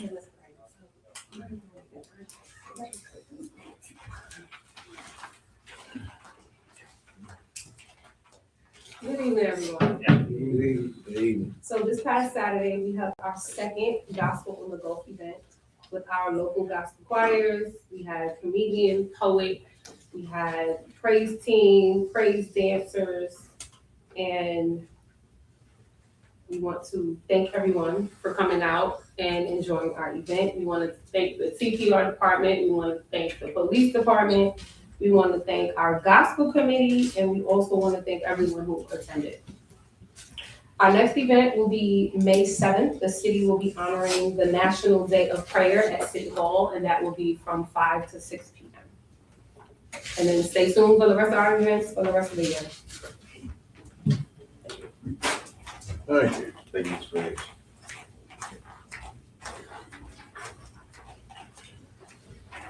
Okay, moving on to item 15, communication between city council and city administrator. Mr. Cummings, a report. Okay, council member, mayor, pro temp, council members, just want to give you a couple of brief updates. Some of the things we've already talked about tonight, but just talking directly to our citizens, city administration is engaging in community cleanup, and that's citywide. What we're doing is we contract with Asplin to maintain our right-of-ways for our electric department, but we're using them in other ways. We're cutting back vegetation in our communities. So if there are areas that have been neglected for years, or they're overhang of trees in roads, I think Councilman McCray and I actually identified 2 roads in his area we talked about today. Please give us a call, because we are ready to make our city beautiful and really pay attention to some of these areas that we haven't paid attention to in several years. And that includes making them safe, starting with our intersections, making sure our intersections are safe, making sure there's no blockage as far as line of sight, and our signs. So I want to say that directly to our community, to the community. If you know of these areas and you see them, give us a call. We will put you on a work order schedule and we will get these things done. Our goal is to really beautify our city. So please be aware of that. Second thing is, and I think Mr. James spoke about this earlier, we obviously are in the middle of the budget process, but I too wanted to say thank you to all of those who responded to the budget survey. The year prior to that, we had 40 responses. The year prior to that, we had 10. And so that was real huge to have 250 plus people to at least respond or give some sort of opinion to the budget survey. Now, we held a public budget hearing and no one showed up for the last 2 years, I think maybe even 3. So we're still working on that. We want you to come and voice your opinion when it comes to our budget, but at least a lot of you participated with the survey, so we certainly appreciate that. One other update, and we talked a little bit about that, are utility bills. So we are seeing bills improve and stabilize a little bit. I want to give us just use a little bit of reality here. I don't want to celebrate too early. The bills are down, but we just have to be careful here. Economic conditions have not changed yet. Do we anticipate another spike like we had in January and February? Not to that degree. Could another small spike happen? It's possible. So I want to be as real as I can with my community so no one will be shocked, but we feel good because the gas and electric bills are down now. Also, we are going to reinstitute or re-implement budget billing. That is a program that we were already doing. We've refined that program. We're going to be sending some information out. And so anyone who wants to sign up for it, there are some eligibility requirements that's going to come along with it now. You'll be able to sign up with that. We talked about our tennis courts. Administration is super excited with Ms. Hart. We think there's a jewel there. Next update, Bennettsville 101. It is going to return and it's going to start in June. And we're going to send some information out for all of you to sign up. Now, the last time we did this, we did not get a lot of participation, and it was a little discouraging because what we are trying to do here is provide an avenue and establish a partnership with all of our citizens to educate you on all things Bennettsville. All things Bennettsville, how we operate, our form of government, departments, planning and zoning, how we budget, how we create a budget, what we spend our money on. We're going to have sessions on public safety, new development, utilities. We're going to talk about our current and future projects, a whole host of things here that we want to get our citizens in the room and have 2 to 2 hour, maybe 2 hour and a half sessions twice a month and educate you on all things city of Bennettsville. You don't have to hear it from social media. You don't have to hear it from your neighbor. You can come sit in the room with like-minded people and get educated directly from the departments the administrator himself, I will be there, and a lot of our utility teams will be there to explain the technical part of how we operate.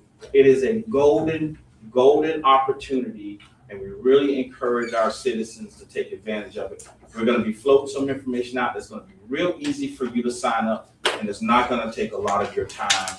And we're gonna make it really, really fun. We're gonna have special guests. We're gonna be able to talk about a lot of things regarding city operations. So stay tuned. That will be coming to all of you. Mayor Pro Tem and council members, I'll just go through a few of these real quick. The project list, that's just given to you as far as information only. Let me know if you have any questions. About the fire department renovations, do we have a kind of set date for that to start yet? We don't have a set date yet.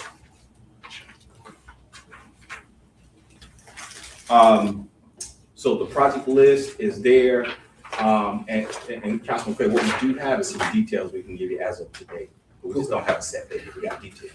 Let me know if you have any questions. I think Councilman Jennings, you asked about a hospitality tax and you put it fund a position, and I got your answer there. Yeah. We are gathering some information for all of you. I think council has expressed interest in implementing a $5 fee on residents, and it would yield anywhere from $330,000 to $350,000 in revenue. This is only here for information purposes. I am running additional numbers, as all of you have asked me to do, potentially for $7.50 fee, and even a $10 fee. And I'll give those numbers to all of you before our next budget workshop. But administration is running those numbers per your request. The only thing we don't have tonight is the fee schedule increase, because I think the last time we spoke with some of you, we wanted to not consider a blanket increase, but to maybe break it out and see which line items would affect residents and businesses and things of that sort. So we need a little bit more time in order to do that. And finally, we've been talking about putting a cash reserve policy in place. I know we're not there yet, but administration did go as far as to put a draft in front of you. Those numbers are going to change, and we'll have to figure out how to fund that particular jail over the years. But that draft policy, and it has draft on it, just gives you an idea of how that will work. And that will be something that council will have to adopt. And you don't have to necessarily do that during the budget process. You can actually adopt that at any time. And just have it to go into effect as your budget goes into effect. Few final announcements on behalf of Naya's Lemonade Stand. She's having her 11th annual lemonade stand, as all of us know about. It will be held Thursday, April the 23rd, 2026 at 2 p.m. at 108 South Parsonage Street.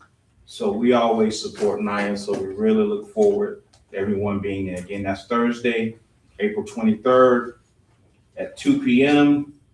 at 108 South Parsonage Street. Business incentives, Mrs. Harper, I know you mentioned earlier about business incentives, and I totally agree with you. We have some very old incentives that are in place. I would challenge council to think even beyond downtown regarding business incentives. We often think about businesses downtown, particularly in the historic district.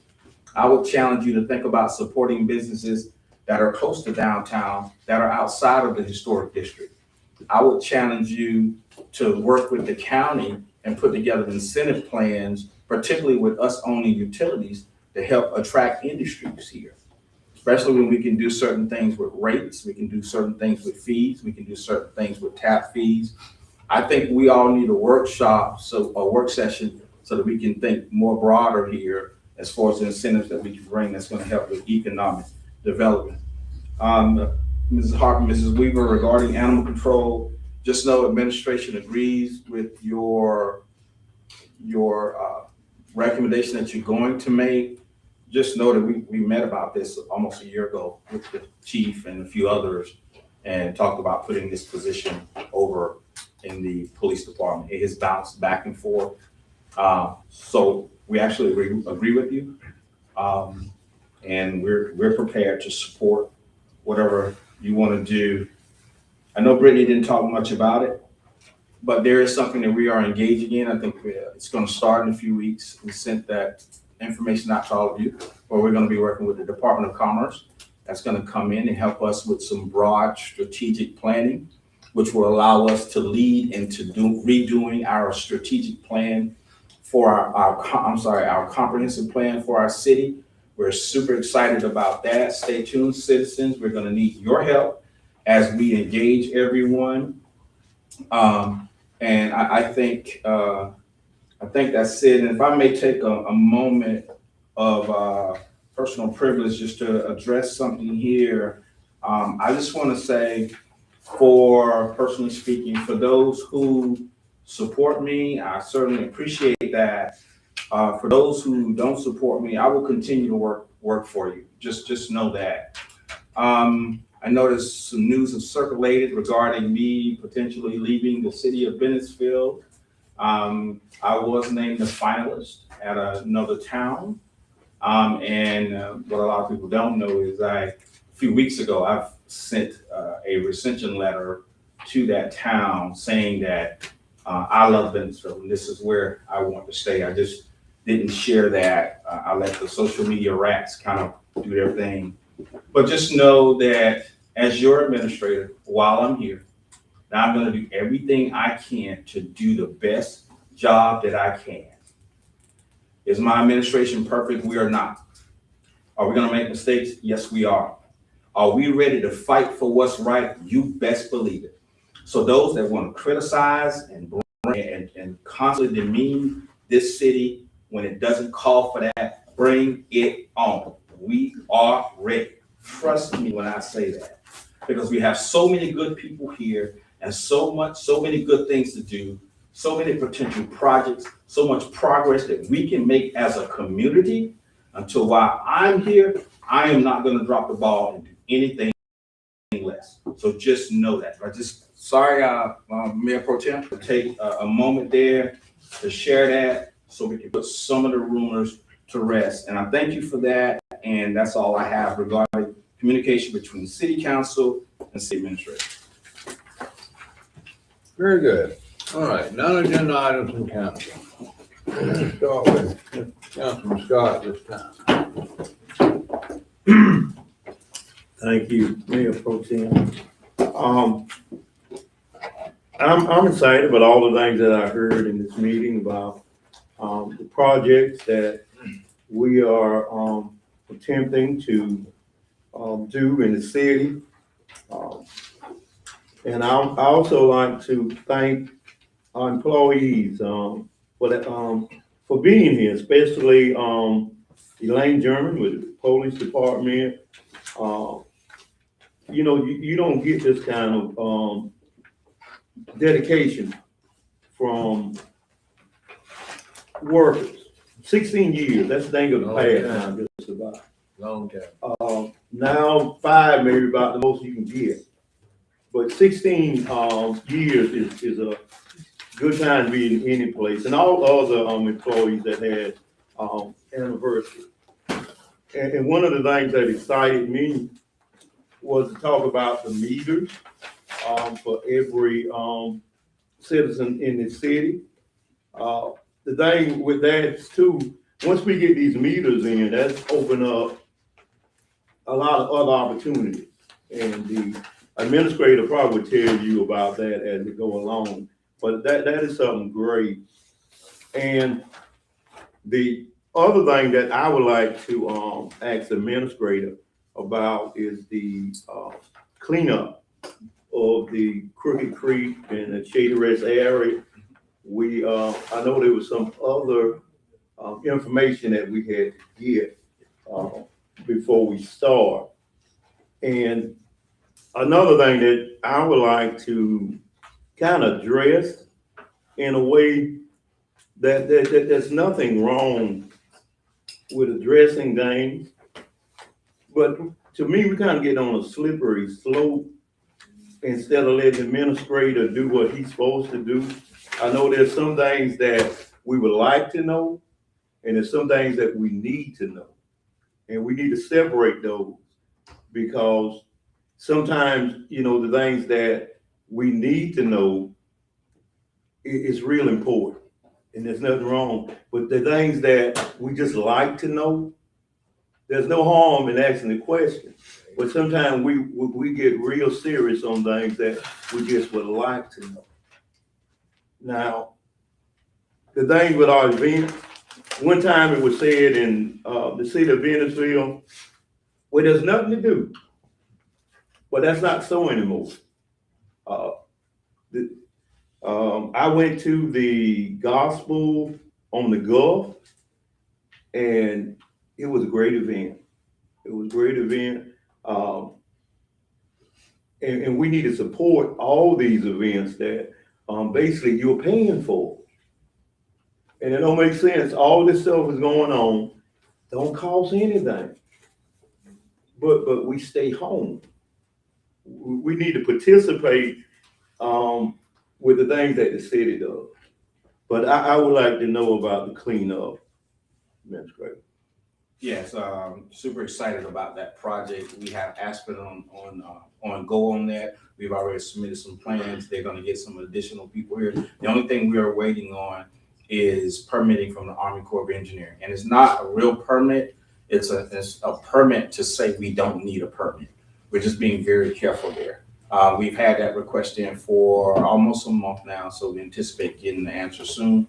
But once we get that permit back, and with the scope of work that we described, we know we're not going to need one, but we want to be very careful. And we're going to start right there near McLeod Street Park at that intersection there, cleaning up and cutting back the vegetation 10 foot from the outer banks of the creek all the way down. And one more thing before I close. I'd like for all of us to keep, Councilman Davis said earlier, Mayor Abraham and his wife in our prayers, because they're going through something right now. It could be them today and us tomorrow. So let's keep them in our prayers. Very good. Councilman McCray?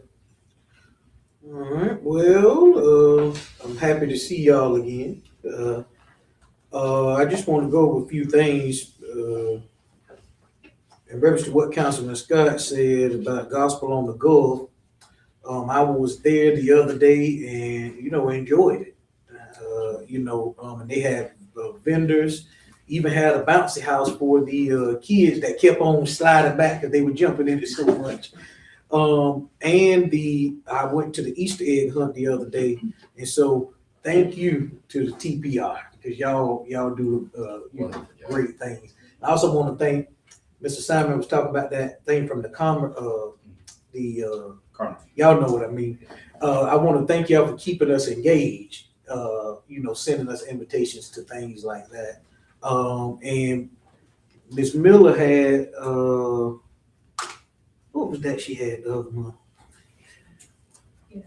Resilience training. She had that resilience training, and we were invited too. So I want to thank all of them for whenever something come up like that, they send us an invitation, try to keep us in the loop.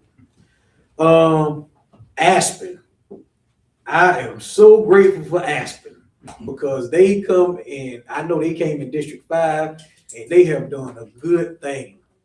They cleaned it up, cut all these trees back, and I can't be much more happier.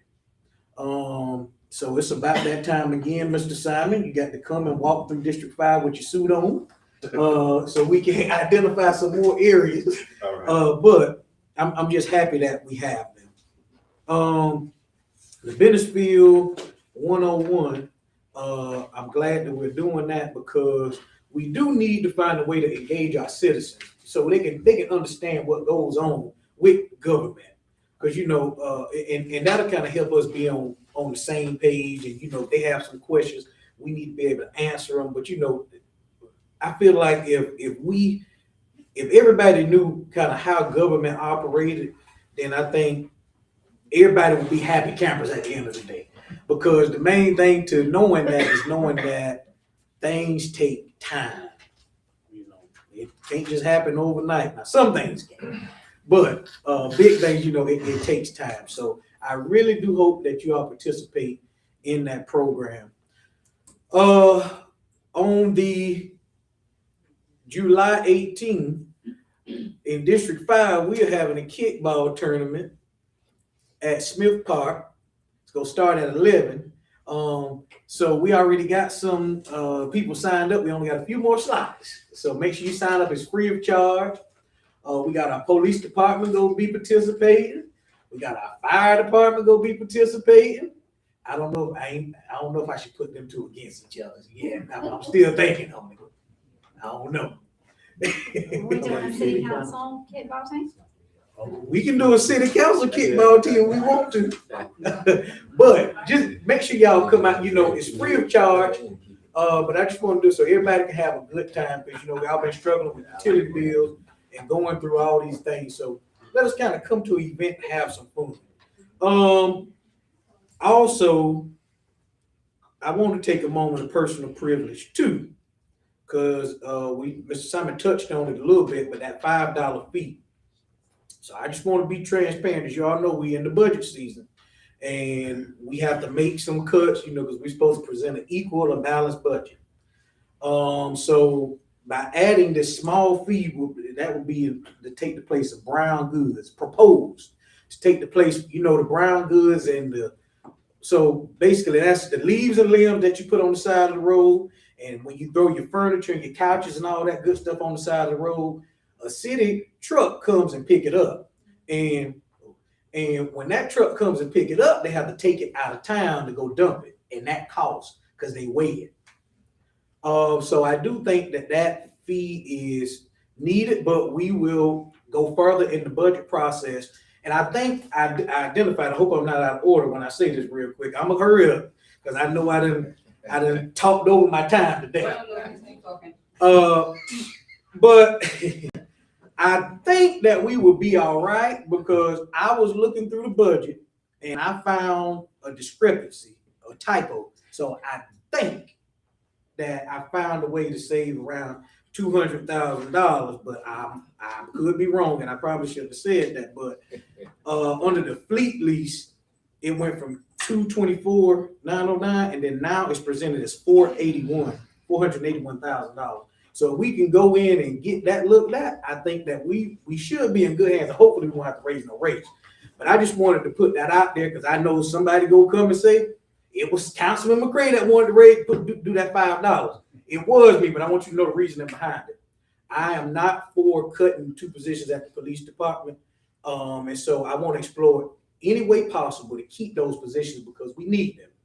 I know I have calls in the middle of the night where I have to call people, and tell them to come and look at some things because I get a little scared. And so I want to find any way possible to retain those 2 positions. I will not support a budget that has that in it. I will not. So with that being said, I want to give y'all the facts about that $5 fee. So you can go tell a friend, so you get them factual information. All right. Other than that, thank y'all so much for coming. Oh, and Mr. Simon, I would like the information on those fire department renovations because, of course, they get pushed down and pushed down and pushed down and pushed down. So I want us to figure out what it is. Oh, last but not least, we talked about utilities. That directors of public utilities, have we had applicants for that? We have. Okay, so where are we at on that? None are qualified. Okay, so what do we do in that case? Continue advertising. So if we don't interview the people, we don't call them in for an interview, even if they aren't qualified. I guess with that utility experience, we do not. So you have to be in utilities to get that job. That can't be a job you just learning utilities.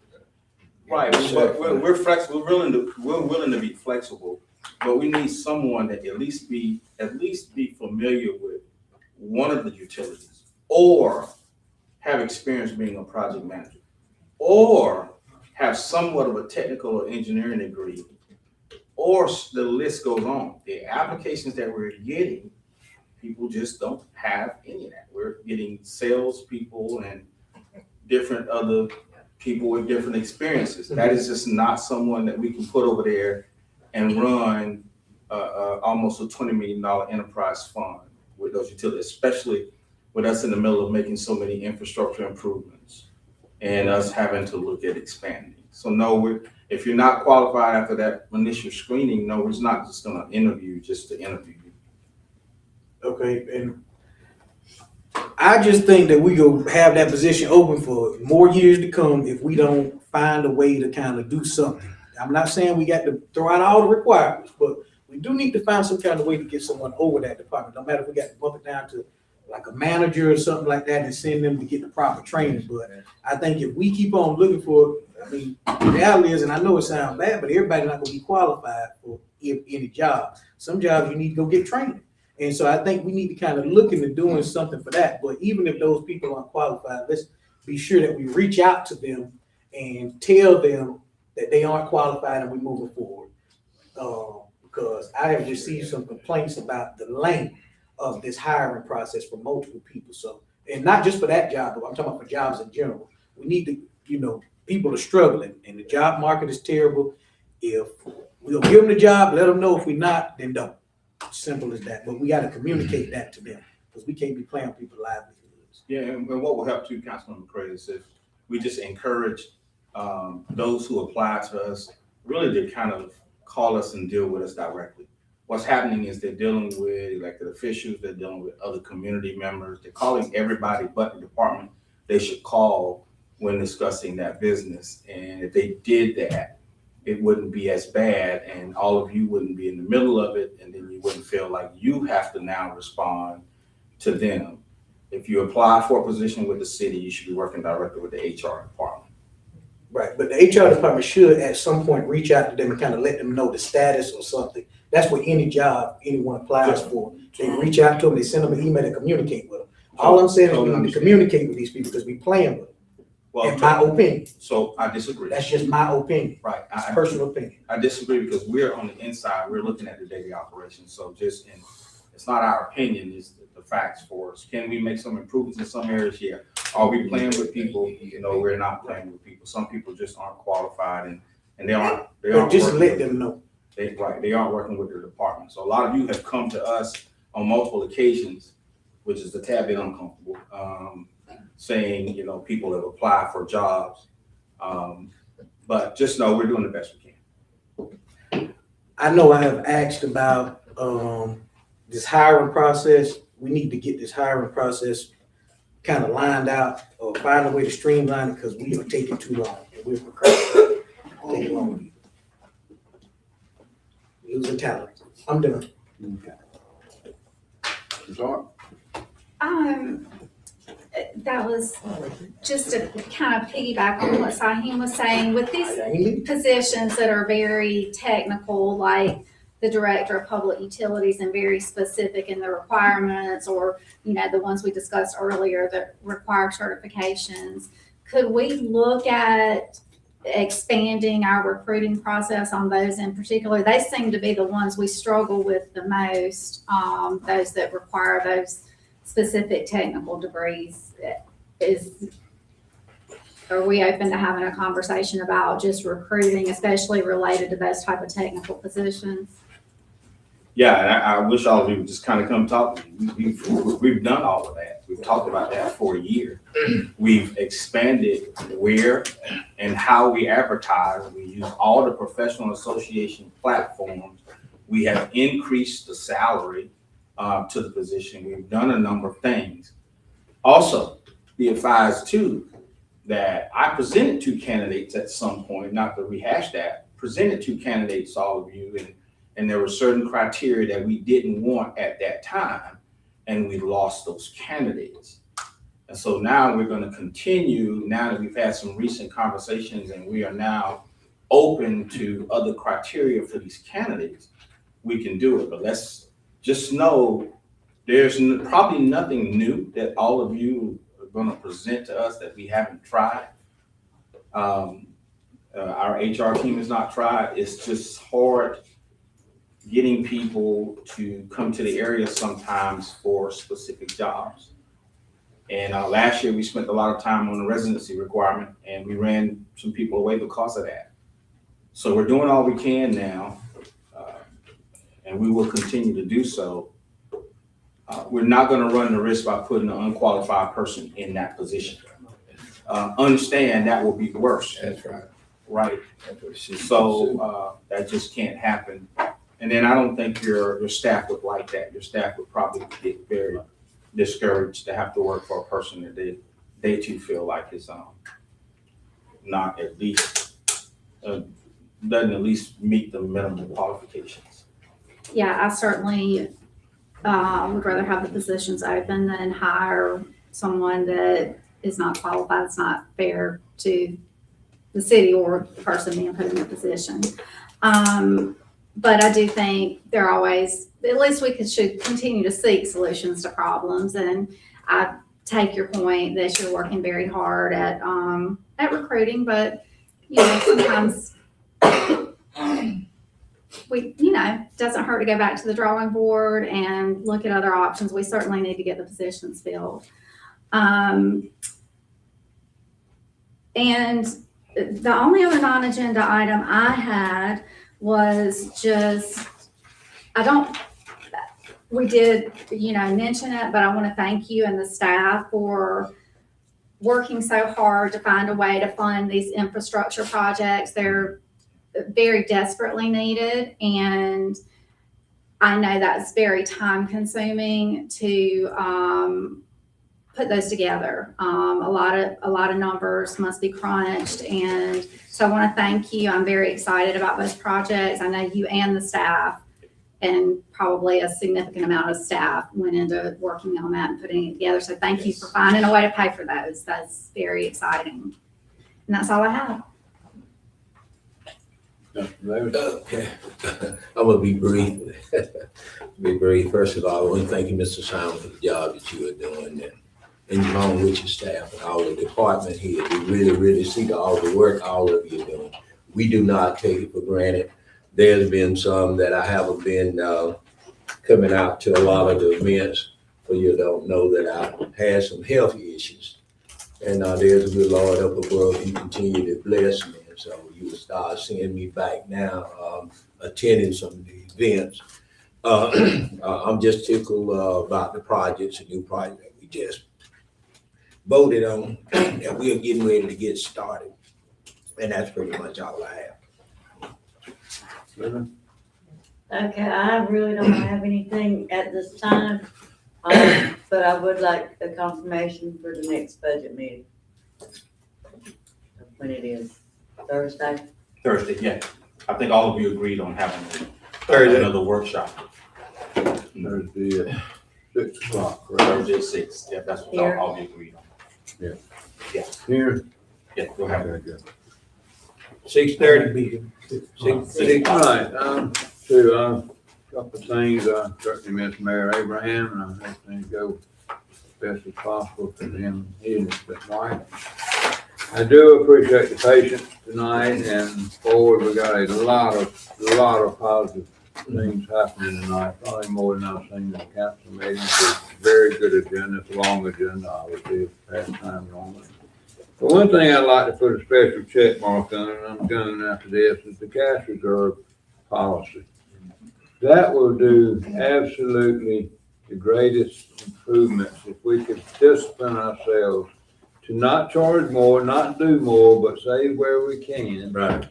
It would open the doors to so many projects, so many grant matches, so many ideas that would be money available to work on. And no, it won't happen in 6 months, a year, 5 years. But as long as you're doing it each year, just like a personal financing tool, when it's needed, it'll be there, and we don't have to cut something else out. We need to do what we gotta do.